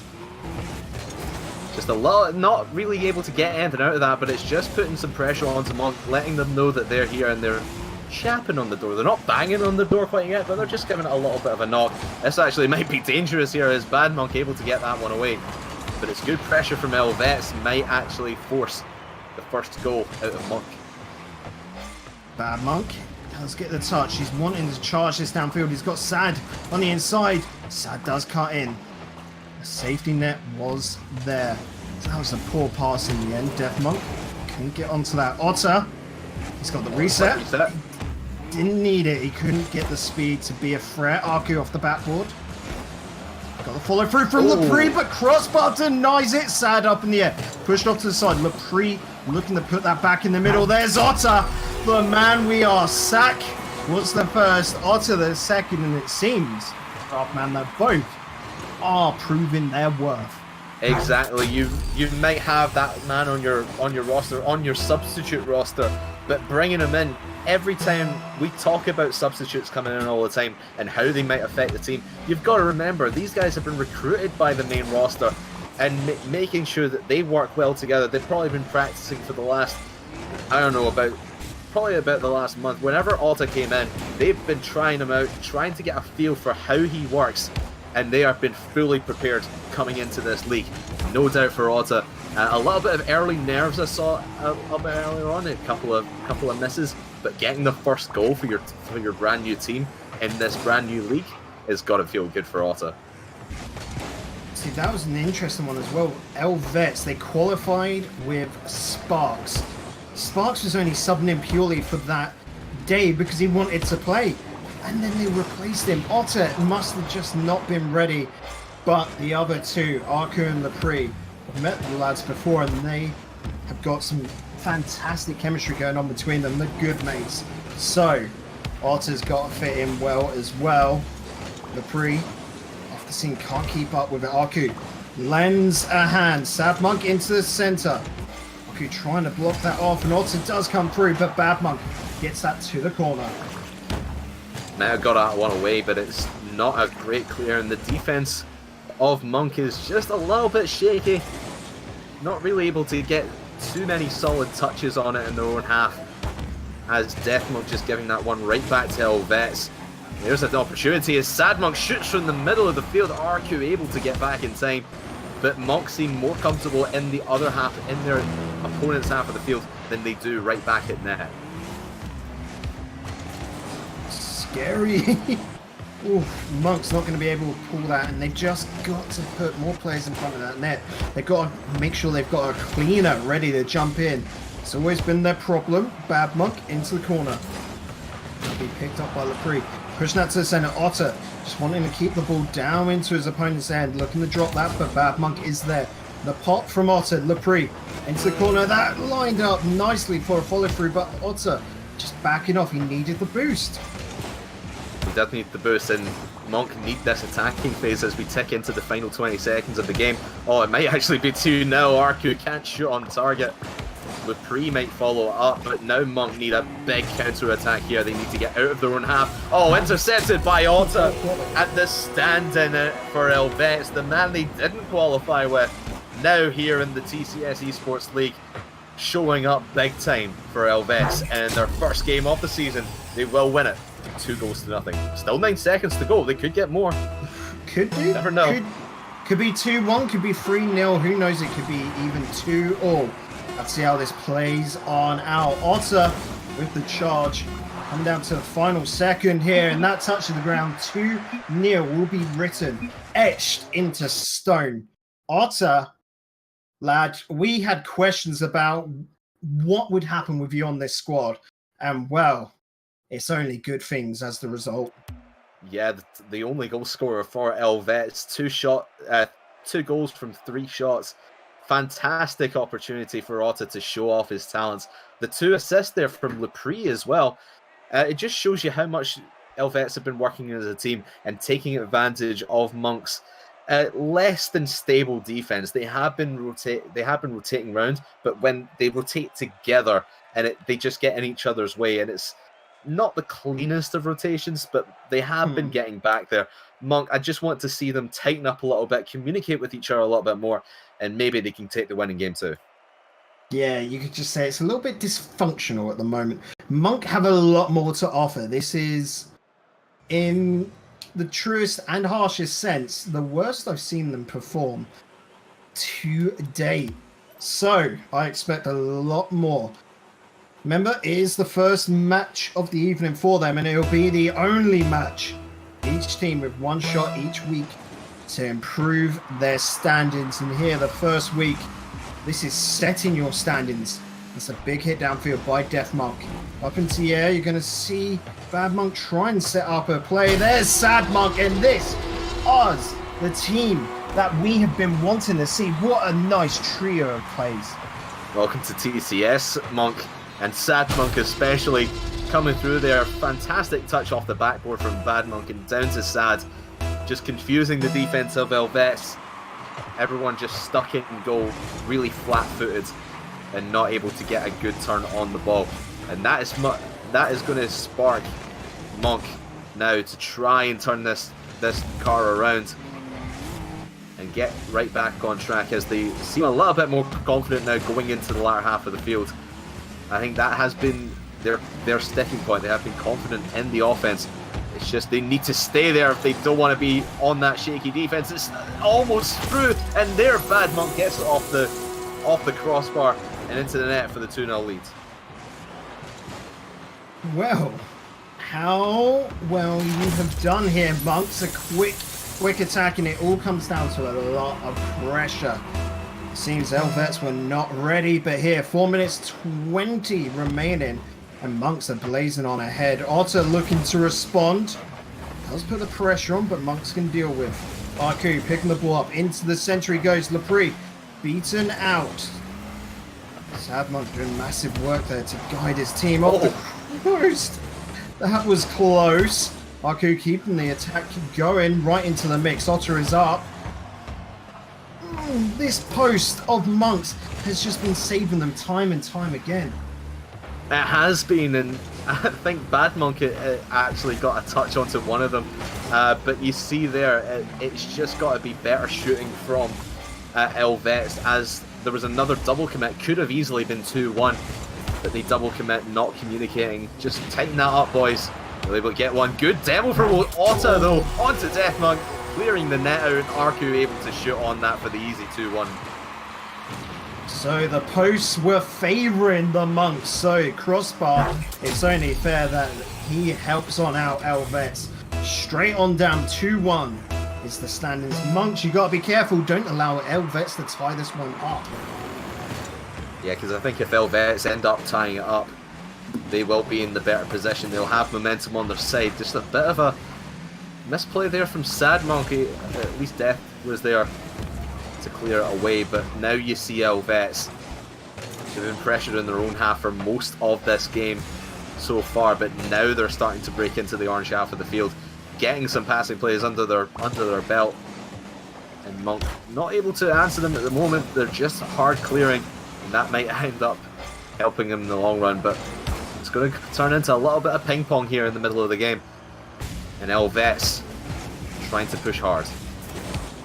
Bad Monk towards the centre. He's just looking for space to get it across pitch. No pop there from Arku. Death Monk does put it down this on the line, and well, Otter just seeing that. Look at this, two players just jumping at net, and I bet you Arku is ready as the third.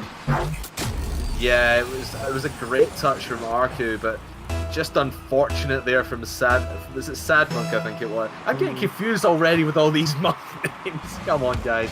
But yeah, it was just a big unfortunate touch there. It was actually Death Monk who had the Batmobile there. He was way out of boost, but he had to make a touch. And he just ends up turning it into his own net. 2-2 now, and Helvets right back in this game. We thought Monk had maybe made a little bit of a switch in the middle of these two games. They're now on the back foot as Helvets are turning up the heat in the pressure cooker that is DFH Stadium. Bad Monk approaches the ball. The pop-up. Oh, he gets the little tap as well. There's Death Monk trying to hammer it to the net, but Lepre is there to save it. Pops it out to middle. Arku forces his way through, but here's Bad Monk. Big, powerful hit towards net, but Otter was there to make the save. Quick turnaround all around the world. The ball goes. Lepre hammers that down into net, finds the goal, and well, he also finds his team the lead. Yeah, he sees that Bad Monk's rotating back here. Bad Monk's actually doing his job there, rotating, getting boost, but he just was miles away from that ball.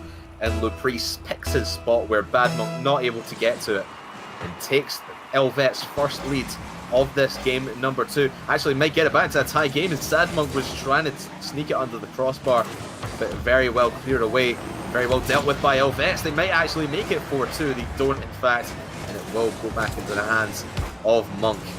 But right now, it is Helvets' game to lose right now, as we are almost into the final minute. And Monk started off well, but they've receded in the last 2 or 3 minutes even, and it's just, they just need to get that spark of confidence back. Get a goal under your belt here in the next maybe 15 seconds. You could turn it around, maybe even take it to overtime. Oh, big hit downfield, but Sad Monk doing massive work to get the demo onto Arku. Lepre can't cut that one. In the corner it stays. Death Monk. There's the downfield to Otter, and we'll be able to get the pass off to Bad. Bad could not get onto it. You could say it was a bad reception, really, but that pass, they've just got to put more of those downfield. Make sure that they've got that player waiting their cherry pick, and we could start to see a Monk team that is really going to start destroying. 20 seconds remaining. Sad cannot put that away though. Exactly, and we've been wanting them to make a few more team plays than they have been doing in these first couple of games. And going for that pass into the middle from I think it was Sad Monk to Bad Monk. It was A bold move. It was a really great pass, but Bad not able to get to it. I don't think he had a lot of boost. This ball's still up in the air though after the 0 seconds, but Helvet's able to touch it down, and they will take the 2-1 victory here in game number 2. It was 3-2. Excuse me, 3-2. 3-2. Docking a goal from each of them. But yeah, Helvet's straight onto match point. And again, we talked about these games going really quickly. Teams just wanting to get that 3-0 sweep and out of there. And that's exactly what Helvet's are doing. But I think Bad Monk, they are hungry for a victory. They might just get one going into game number 3.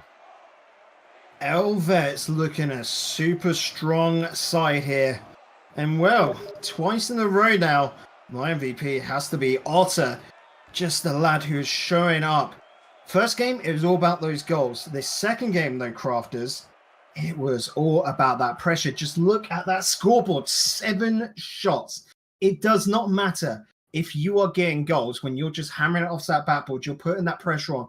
Because, as you can see from the 2 from his teammates, he set them up off that backboard, off the defender, and then his 2 teammates were able to put them away. That is how Helvet's are looking to take the win, and it is all down to pressuring your opponents to jump out of net, make those saves, and then you have that quick second man follow up, put it away. How do you like that? I like that a lot. And 7 shots from one man. He almost outshot the entire team of Monk. They got 8 shots to their name, whereas Ota only just got the 7, but that is still ridiculous. And he got those 2 assists crucially as well, making sure, like you said, Bacon, setting up his teammates in prime position to shoot onto net. But it was fantastic to see from Ota. We had doubts about him coming into this series, but here he is in all his glory and making Helvet's a great team so far in this series. Could end up turning around, could Monk, as they have been not too bad here in the first 30 seconds, but the first 30 seconds can come and go so quickly, and they do. No one's going to remember that first 30 seconds, to be quite honest. No, it was pretty uneventful. I was looking there, and a lot of little nitty-gritty work from Otter, but unfortunately not going to be able to find the net. Once again, that's a nice attempt from Lepre. Defense just keep flailing around the ball here from Monks. They are frazzled. They're worried. They're upset. The follow through. Aku just going wide off net. Death Monk trying to push this out as hard as he can. But no, in these situations, if you're going to keep the ball close to the net, you've got to also make sure you can get the follow-up hit to clear it downfield, Monks. Yeah, and holding this midfield is actually good for them, as Bad Monk tried to shoot towards the net. It was way wide. That set them up in a good position now, as all 3 players now in this blue half of the field. A great ball control there from Lepre as he gets it back into his own possession. Otta going for the air dribble. But it's this midfield hold from Monk, and Bad Monk will score the first one here. In game number 3 for Monk. It was inevitable, really. But when all 3 players, well, at least 2 of the players from Helvet's cheat up like that and try and go for a play when all 3 of the Monks are sitting back in net, it's only a recipe for disaster. Well, the problem there was that Lepre did not have any boost, where he cheated up as well, of course, but that corner boost back was taken by the defender.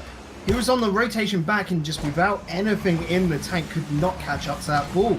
Craftman, like you said, you got to be careful when you're cheating up. You've got to make sure that your return to net does have that corner boost waiting there for you. So 1-0 in favour to the Monks. Let's just have a little remember of game number 2 though. Helvet's had the metal, they had the grit to be able to turn it around, and the bump. The bump indeed. Otta just getting that into good position, knowing Bad Monk's going to flick it in, and then the slap onto Dead Monk right out of the way. A lot of people talk about bumps in this current meta of Rocket League. It is so crucial. When you are off the ball, you pass your teammates, you just keep going, clear the defense out for your teammates to make that easy play, and that's exactly what Otta did there. Fantastic stuff from heads up play. So 1-1, Otter up into the air, he's looking for Aku. Aku back out. Oh! What a play! You see here, even Otta has to make some crazy flips with his car, even to get into a good position to hit that towards Arco. That was fantastic, and then the great angle off there. No one was really expecting a shot. They were probably looking for the pass into Lupri in the middle, but just everyone gets confused, and Arco able to slide that one in, 2-1. But now Monks, straight off the kickoff, they're on the attack, wanting to get this one back to evens as quickly as they possibly can. And normally you do the flashy stuff to sort of make that player coming into the center a bit unnoticed, but no, he's just going to go straight for the goal. Lepre does get that out a little bit, and Otter follows through. Lepre, powerful hit, but Def is back. He wants to get this downfield, and he does. It's up high. Bad Monk has got to get into position to pick it up. He can't steal it away from Otter. Up into the air, the ball goes. Def Monk putting a little bit of pressure on, but Arku can easily pick that up. He steals the boost and now moves it downfield. Ooh, dangerous as that's into the middle, but Def Monk clears away. And now we go back into the ping pong style of offense defense. No real team wanting to commit at this moment in time, but you've got to feel Monk 2 games down and a goal down as well. They've got to give something. They've got to have that flash of brilliance we've not really seen from them yet. Def Monk will try and do it here, but he's only slapping it towards the Elvet side, and they pick it up and they go right back into the Monk defense. I want to see Monk try and find each other a little bit more than they have been, because they just keep hard clearing like Bad Monk does there. Actually finds Death Monk not able to get a touch there. It was a good enough play from Monk, but they need to make it work better, because Helvets are just reading it every single time and getting into the good position to block that one away. They are indeed 2-1 in favour to Helvets, nearly 3-1. Well done by Bad Monk. You've got 40 seconds now, dudes, to get this into the Helvets net, and here we might have overtime. Last chances for the Monks as they are 2-0 down in this series. Bad Monk puts it high. Arku clears it down. Oh, a tricky little bounce. Arku does look for the steal of the middle boost. Can't. We'll have to rotate back. Helvets now looking to cover themselves. Just focus on that defense. Get the ball down to your opponent's end, and then make sure it doesn't find your net. But oh no, it's all gone wrong, and Def Monk, with 10 seconds remaining, equalizes out the game. Could this be the turning point for Monk in this series? Tying it up with 10 seconds to go, we're most likely going to overtime unless one of these teams can pull off the play of the league so far. Yes, I'm calling it the play of the league, even though we're only 3 matches in. But Monk, oh, he might actually get it here. It goes across the base of the net. And that was a big mistake from Helvets. Could have caused disaster, but we find ourselves in the safety arms of overtime. And who knows how long this one will take. Both these teams have been great in the last 2 minutes of the game. But what could this be Monk's chance to get back into this? We'll have to find out. Already Helvets on the attack. That didn't quite work out, but Monks hand it back over to them. Def Monk up high. Oh, Arku's ready for it. Sad Monk does get a little touch, which will block it slightly. Burn it off target. Lepre can't get the pass. That's a good clear from Sad. Meeting Def downfield, and Arku puts it to the corner. Chases that around. He's just looking to clear that downfield. Unfortunately, Bad Monk has other plans. Dribbling it. Can't get the whole length. Def Monk back to the center, and oh no, Sad into the post. Bad Monk continuing the attack, but no, this will be a handover to Helvets. Good attacking phase from Monk. That's what you want to see. The pressure on the Helvets side, but they just have to rotate out for the moment. And now Helvets have the opportunity. Good save by Sad Monk off the backboard. And they will go on the counter-attack now, but everyone's rotated back. Everyone's fully boosted up. First minute of overtime has certainly been a sizzler. How hot are we going to go here in overtime of game number 3? Monk having to win this to stay in this series. Might all be all over now. Death Monk gets that one away, but Lupre's in the middle, being a little bit sneaky. Monk, they have to hold here in overtime if they want to have any opportunity to take this into game number 4, and they've been holding well so far. They just need to get past that Helvets defense. Bad Monk off the backboard. There's Sad. Yeah. No, not gonna be. Well done by Helvets to hold their nerve in those last meters. Aku cleverly off to the side, and you can see he's just focusing on that boost, focusing on that defense, and then he'll pop out with the counter attack. There's the ball stop. Lepre lining up. Otter couldn't reach it in time, and that's a lackluster block. Big hit downfield from Lepre into the corner, and Deathmonk can't reach. Oh, that's a bad hit though. Aku opens up the net, but the shot too high from Lepre. Crossbar keeping it out. Yeah, poor touch from Sad Monk just to touch it down to the opposing player. But you've got to finish those ones off. When it's open net like that, game on the line, you've got to head it away. And it could have been the 3-0 sweep, but Monk's still in this one. We've played a game and a half here in game number 3. Deathmonk, the only one back there. I could have been. I didn't think anyone was back there for Monk. And it could have been all over, and Helvets taking the 3-0 lead, or 3-0 sweep even. Still in this as we played 3 minutes of overtime. How far into the night will we go with this game number 3? Well, Craftman, as you know, I don't want another 18-minute overtime. They can drag on, chat. I kid you not. Up into the air, the ball goes.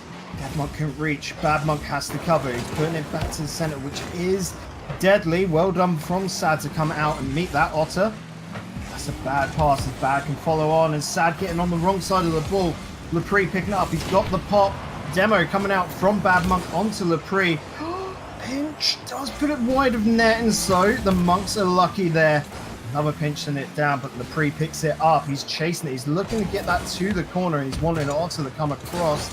And there he is up in the air. And Otter, the man of the evening, I want to say, coming into this new squad, has near enough secured victory from Helvets now. The first goal for his team and the last goal for his team in the series. This man, Otter, coming into the Helvets squad for the first season of the TCS eSports League. He has done himself some justice here, and Monk have to go away and really contemplate what happens here in this series. They were in every single game, that 2-0, 3-2, and a 3-2 overtime. It is disheartening, I would say, for Monk. And you see there, Bad Monk, he left the game before it ended, so we can't see his stats, unfortunately. But Helvets, good on them for holding fast. It was a long overtime. Maybe you wouldn't call it a long overtime, Bacon. We know how long. That's an average overtime, I think. An average overtime.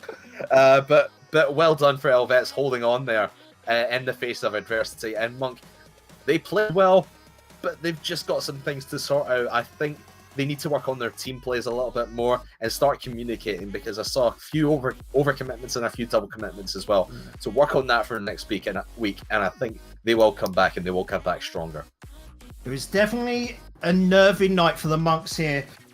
Crafters, we thought it would go all the way to the best of 5, but the win, which team came out on top, still follows our predictions. So, that's 3 games down, all going the way we expected. However, the last game coming up next, Lausanne eSports going up against Arctic Progressive. That, for me, is the match of the night. The 2 strongest teams in my predictions, my sort of like looking at it subjectively, going up against each other in week 1 nonetheless. It's going to be a tasty old treat for us, so don't go anywhere. This has been the TCS Esports League, live here on Twitch, up in Digital Bacon, joined tonight by Craftman. We'll see you after this break.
so I can give you one more chance.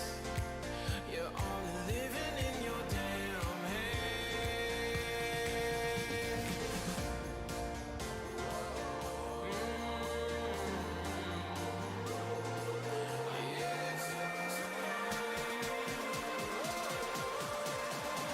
Without you by my side, I can't survive.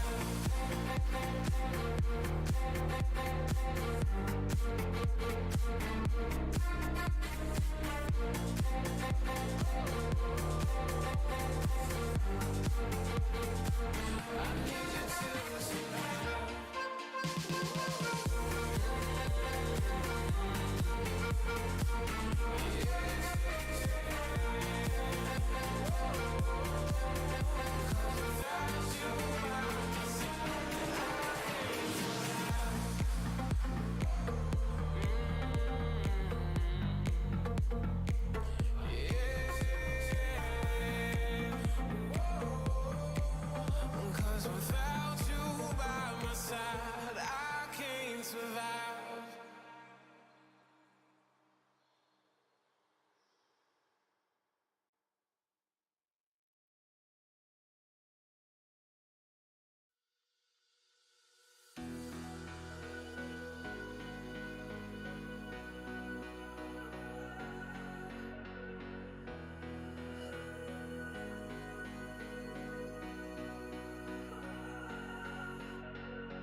If I had known then what I know now, I wouldn't have said what I said.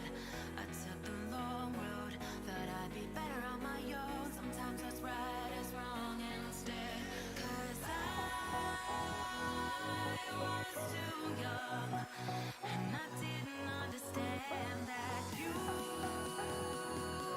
were no one. And I can't wait to see you again.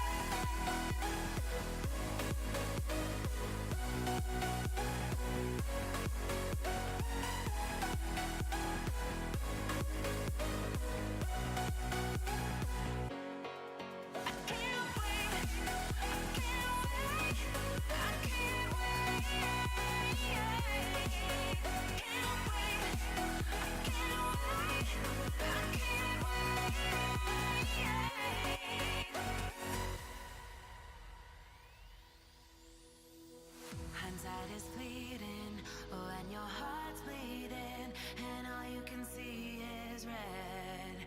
Till you discover it is within each other to forgive and make amends. If I had known then what I know now, I wouldn't have said what I said. I took the long road, thought I'd be better on my own. Sometimes what's right is wrong instead. Cause I was too young, and I didn't understand that you were no one. And I can't wait to see you again. Oh, I can't wait. I can't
trust. Don't you say a word, cause I've heard it all. You were just pain when you felt it all. Oh. Something tells me that I won't miss it. It's the first time that we can't fix it. It's irreversible damage. Welcome back, guys. We are now into the last game of the evening. We have got Lausanne eSports going up against Arctic Progressive in what for me has got to be the clash of the two titans. Lausanne qualifying in week 7, but with their changes, Kiva, Classic, and Hello. What a team! Arkan just basically dropping down to that manager sub role to bring in Hello, a fantastic French player. And it's all about them knowing they want to get the win. They want to be the first champions of the TCS Esports League. And well, this is a team that could do it. And that's why they may or may not be in the top 2 of my rankings. may or not be indeed. May not, who knows? Who knows? We never know. But I've got to hold a soft spot for Lausanne because that was they qualified in qualifier number 7 when I had stepped in for Jay. Jay's going to be back next week if anyone. Yeah, he'll be back next week. He's just otherwise occupied tonight. But Arctic, they qualified much earlier. I think they qualified number 3 overall. Yes, it was number 3.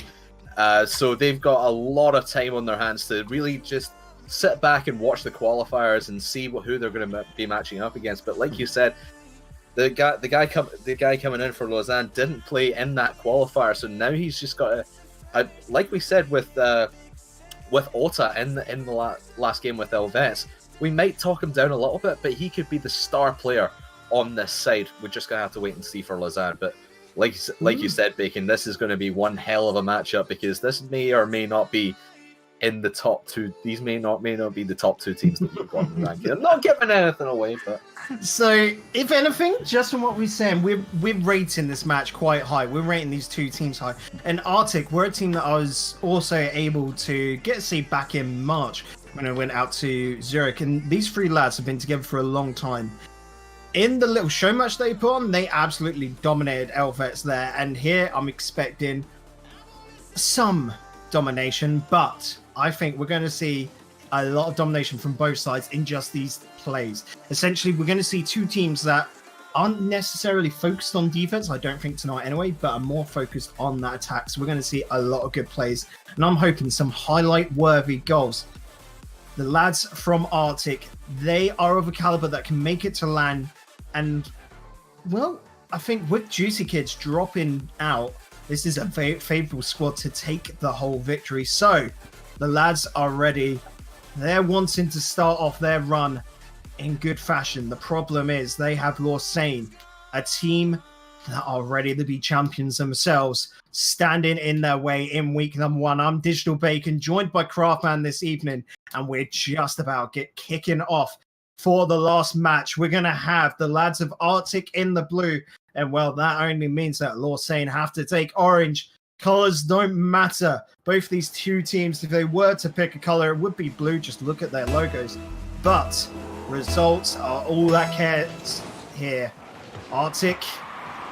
Oh no, this could not be a good start for them, as Hello already trying to cement his name onto this league, just like Otter did. Indeed, fantastic kickoff for Lausanne. Just straight out the gate, wanting to do that cheat-up kickoff. It's a risky move, especially in this first game. But if they have the confidence to do that, what else do they have the confidence to do? That's my question. It's going to be one hell of a matchup. Just sit back and get your popcorn ready, ladies and gentlemen. This is going to be a good one. There's also an interesting one as the lads from Lausanne, a little bit more veterans. If you've followed the Rocket League scene for a long time, Hello and Classic have been around for ages. Lausanne are an emerging team, but who knows, these old dogs, they can still kick it with the new ones. Exactly, and just a little bit of a classic play there from Classic and Hello. And Hello waves hello to his teammate off the wall, off the car, and that bang straight into the net. First goal in favour of Lausanne. Who knows how you say it? but I think that's probably what we're really expecting, these, especially from that kickoff that Hello pulled off. It's been, oh my goodness, demos everywhere. It's 2v2 at the moment as Stroby gets his career off to a start. First shot for him, but good save by Classic. And Arctic wanting to get one back immediately. Indeed they do, but all that pressure came to nothing. Pull up and over Kiva. Connection to Droog. Melox chases that down. It's into the center. Struby was not ready for it, and Hello, the new lad to the roster, will chase this downfield. He's got options inside. Kiva can't reach it, but the fact that they're looking for each other is good signs for this fresh team.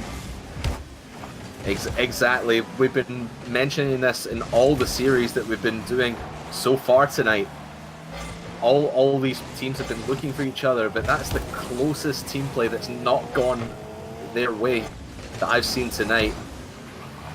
And it just shows you how tight-knit these guys are. Lausanne just looking for each other all the time. You see this pass down there from Melox. Just not able to get into the net. But both these teams really high quality. And it's been a fantastic first couple of minutes. Could even see the second goal now, and it will be Classic. And right in the middle there, Melox not able to rotate back cleanly. And it will be a 2-0 lead for Lausanne eSports.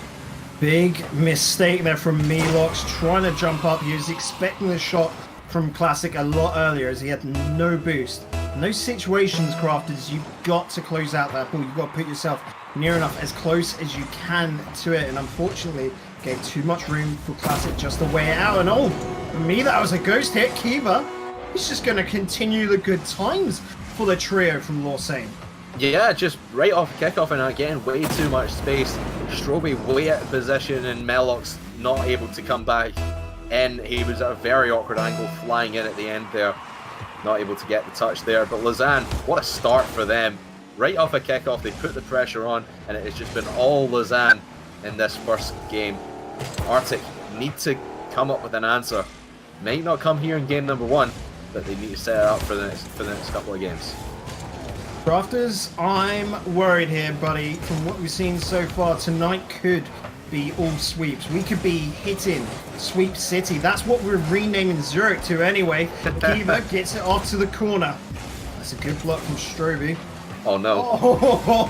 And Stroby couldn't put it away. It was a whiff from the Lausanne defender, but then you got Stroby coming in at probably the angle you could possibly have. But even then, you've got to hit that open net, especially when you're 3-0 down. It could actually be 4-0. Oh, great touch from Classic, knowing that defender's coming out and turning it around for the 4-0. Just look at this, touchdown from Kiever. Melox way out of position, he's actually going backwards there, just the cut across from Classic for the 4-0 lead. But Arctic, they've had their opportunities. They should not be 4-0 down, they should maybe be 3-1 down. But it's their opportunity now. They need to get a little bit of momentum going into game number 2, because this game has been signed, sealed and delivered by Lausanne eSports. Well, Arctic are a team that gets stronger with time, Craftman. I was expecting this first game to go in favour of Lausanne. Maybe not this handily, like you said. But Arctic, if you're going to grow as the series goes on, you've got some growing to do. Yeah, big boots to fill as Lausanne just keep wearing sizes too bigger than Arctic can fit. I think I would say Lausanne are currently sitting a bit of size 11, where Arctic are a bit of size 4, I would say. Would you say that? Do you like my shoe analogy? What is this reference to shoes? I don't know. I don't know where you're coming from with that, but we'll allow. We'll just move on. I'm saying they're too big for their boots. There you go. Too big for their boots. So, that's better. There you go. Melox putting some pressure on, that'll be off to the backboard. But look at Hello just cutting that out, making sure to put the clear so easily downfield for Classic. Hello connects as well off the wall. He tried to go for a shot. The thing is here that Lausanne are just getting free reign of the ball. They're able to, even if they do make mistakes where they're not getting shots on, it's put off to the corner and it's not hurting for them. Arctic are the ones that have to step up here, because so far Lausanne, they're just comfy. They are comfy, and you talk about the shots there. And it's interesting to watch. You've got 5 goals from Lausanne, but both teams have 7 shots apiece. It's insane to think they've both had equal possession theoretically, but you just feel Lausanne have been all over the ball for these 4 minutes and now coming up for 50 seconds. It has just been complete dominance despite having an equal shot count. And Lausanne, game number 1 will go in their favour. It might be 5-0, but maybe 6-0 in fact. It will be 5-0 in the end. But Lausanne coming out the gates blazing, and they are certainly blazing trail. And again, Bacon, you mentioned Sweep City. Could all 4 games to start the TCS eSports League be complete shutouts? I don't want that to happen. I'm sure you don't want that to happen. But I would say Lausanne, they're in a dominant position at the moment. Arctic, they need really to find that spark of confidence. I think if they have a fantastic kickoff, like Lausanne did at the start of that game, I think that could inspire a little bit of confidence. So Arctic, go for a creative kickoff. Let's have it. That's it. Arctic just have to change things up here. Lausanne, I think everyone knows it at home. Oh, server gone down for maintenance, so we have to quickly get that back up. Everyone at home, everyone that knows the scene can recognize that Lausanne are the scariest team. Syntax even put in chat that he's missing Arcan. Arcan being replaced with Hello is a big bump up. That is like near enough Messi moving over to Chelsea. It's just an absolute beast of a player to come on into the squad, and it only improves the scene, of course. Here in Switzerland, the problem is the teams that can contest Lausanne, they're Arctic. I'm definitely putting them up on the pedestal of that same caliber. 5-0 in the first game is not a good sign, is it at all? No, not at all. In Lausanne, I think having that confidence behind you now going into the rest of the series against Arctic, again, like you said, one of the better teams in this league. It's maybe not as solid as Servette have, and we obviously saw them earlier, and they're a fantastic team in their own right. But Arctic are no mean feat, and to 5-0 them in the first game of the entire league for yourself, that is no mean feat. And they've certainly probably been watching back some VODs of Arctic playing and just getting into their heads a little bit. But Lausanne, fantastic stuff in 5-0.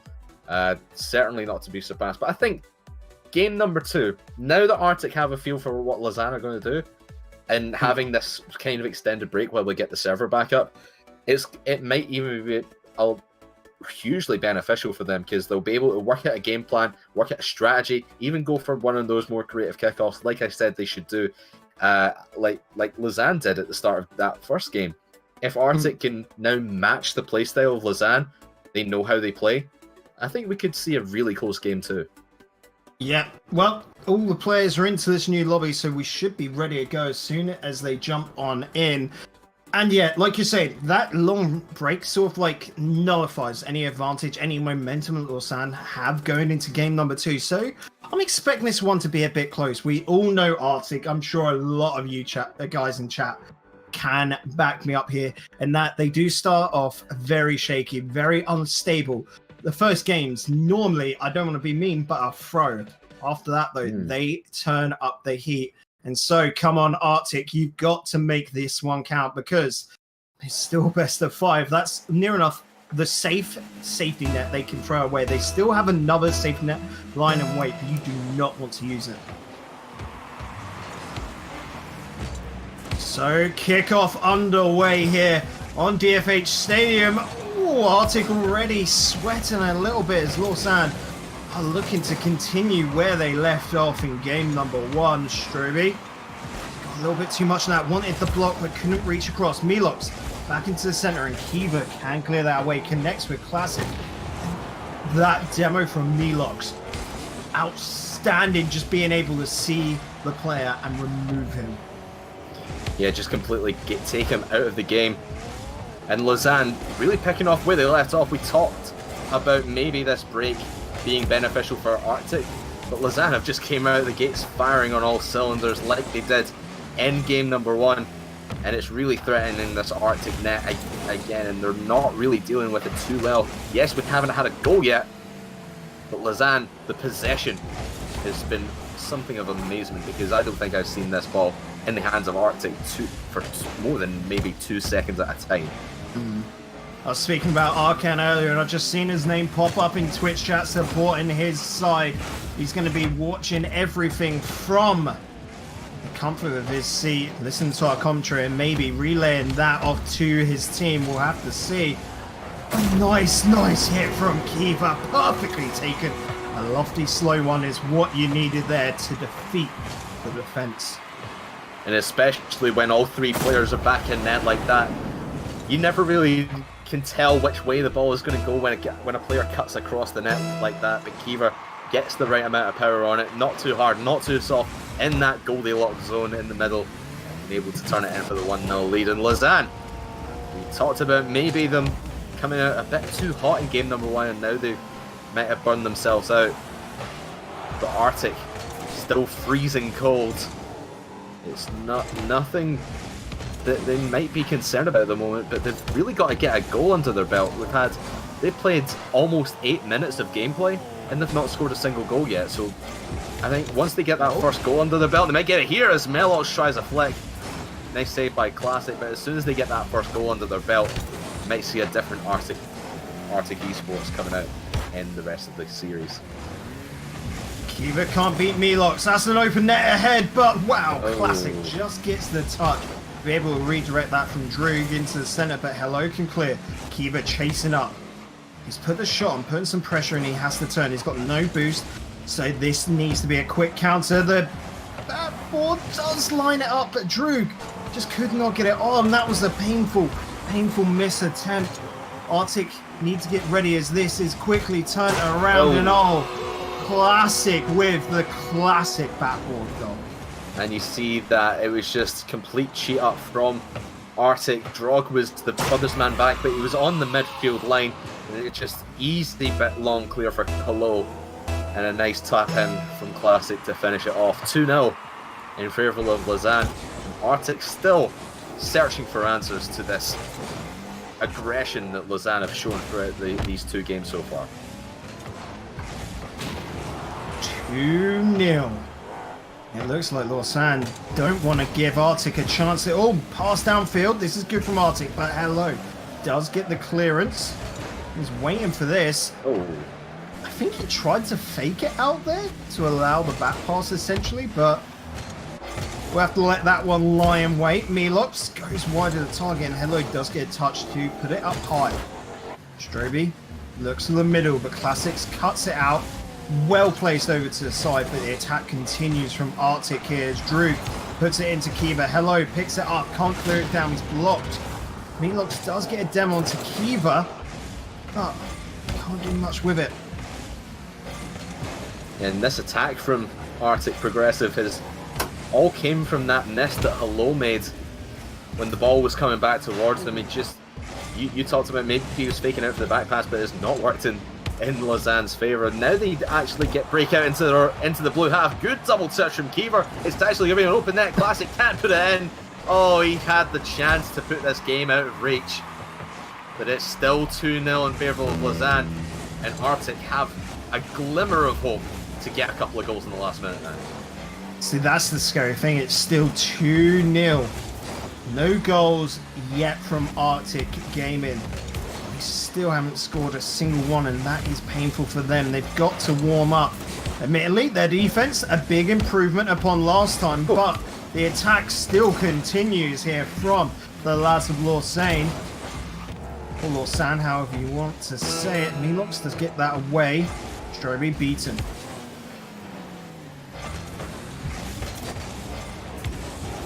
Oh no! Oh, Kiva. That is now it's what you call a lapse in concentration, ladies and gentlemen. I don't know what Kiva was actually trying to do there. He knew no one was back. Yes, the ball was on target and he has to make that touch, but he could have stayed down and made a better touch, got a little bit more boost. but it's given Arctic their first goal. He's got it. Yeah, he's made up for it. Well done, Kiva. That's minus Kiva 1 was just trying to make the the game spicy, I think. That's it. He was just trying to get like a little bit of a handicap, maybe go into that situation and give them a chance. But when Kiva sees a goal, it seems it don't matter which side it's on, he's going to go for it. Indeed he will. He's just getting as much shooting practice in as he possibly can, I would say, is how we're going to spin that in their favour. But it is going to end 3-1, but you would say that Arctic Progressive, they have still not scored a single goal in this matchup, despite the 3-1 in favour of Lausanne there. Now Arctic, I would say they have been really cold, much like the real Arctic. But now we want them to emulate the real Arctic and start warming up as the time moves on. Maybe not get to melting point, because that would be just disastrous. Yeah, it'd be just disastrous for everyone involved. But Arctic, they need to start melding a little bit better together, because we've seen a little bit of dodgy rotation, I would call it. Just people just standing in net, staying still. They've come back into the back post and they've lost all their momentum just by staying still, and that just puts them in a poor position, just lost in the middle of the net.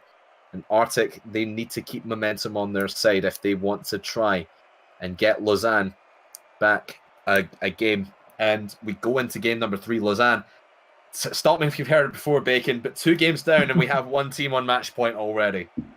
I was saying it, Sweep City, otherwise known as Zurich, seems to be a good destination. Everyone's taking their holidays there at the moment. Let's see, can Arctic Progressive finally put an end to this sweep, or are we going to just see it be all one-sided today?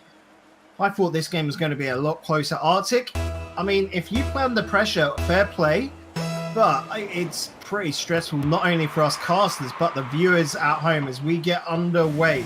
Defense from Arctic was better, but they've got to stop being penguins waddling about and be the polar bears that they have as their logo. They've got to be right up ripping their opponents to shreds now. But unfortunately, Lausanne is not going to allow it all. Stroby puts it down all the way to the backboard. Hello. Is it downfield? And Hello has been fantastic. Definitely what I was expecting from this roster. But Classic, let's not forget him. He has been phenomenal this season. Definitely a driving force for this team as he drives that into the net. And it has been the Classic and Hello show, really, for Lausanne eSports. They have been matching up together so well, and they've been finding each other a lot. I think the first goal even came from that Hello to Classic pass, and we see it again here in game number 3. And Kiever, a key third man for them. He has done his duty so far in this series. Might actually get a goal of his own. The Drog able to get that one away. No real power on that, but to keep talking about Arctic and how we want them to just turn it on, because they've been just completely off for the first couple of games here, and their defense goes to sleep once again, and Hello gets a long-ish goal. You sort of say the defense, Stroby did his job perfectly, and Hello here took the shot which he had to do, putting it up high, near enough slotting it away perfectly to that top right corner. It was just the best shot he could take no matter what, furthest away from any defenders. This is just a team that is completely on a different level this season. Lausanne, they were ready for week number 1. They've done their prep. They have had a good night's sleep and they are ready for this today. Hello picks up the ball powerfully, gets it around, but there's the hit from Droog. Well done by Kiva to pick that up and really try and put the danger away, but it's only for a little bit of time. Classic needed. It's a good hit from Kiva as well. Like you said, being that third man, he's just there to essentially assist his 2 teammates in their fancy plays. Yeah, he's been key man at the back for Lausanne, just getting Classic and Hello into those passing play situations, and playing that third man is such an essential role. You've really at the back for most of the time, but it's not to say Kiever hasn't come up the field quite a lot as well, because he got an own goal, but it was in a game that didn't really matter at the time. Oh, but Melos is actually going to get the first goal for Arctic in this entire series so far. Good passing play. Oh, 1-2 back to Melos. Fantastic stuff, and this is what we've been wanting to see from Arctic. But is it too little, too late, Bacon? Is this matchup over? 2 minutes 55 remaining. Reverse sweep will be needed, and that still, does equate to sweep city, technically. But Arctic, like I said, they've got it in them. They've just got to pull it off. Classic doing well to get that down to the Arctic back lines. The pot couldn't get past Droog. Hello into the wall. Couldn't really connect with Kiva well, and Kiva overran it. No, hello! You absolute beast, just straight up and over. How does he keep all that boost? I have no idea. He didn't even go get another boost pill. I think he ran empty just towards the end there. And he still had 15 left. Wow, what great boost conservation from Hello there. And even just the bravery, just to stay in his position, not rotating back, knowing that ball could come across the middle at any point. And it was a great pass from Kiva, and it's put Lausanne in a hell of a position. Great touchdown from Kiva, but there's Classic in a low with a big double commitment. Put them in the same position, and Arctic really can't take advantage of that, so maybe a smart double commitment there. Close there as well from Hello. It's just putting shots on for everyone on the pitch. The whole squad are Classic with the back pass.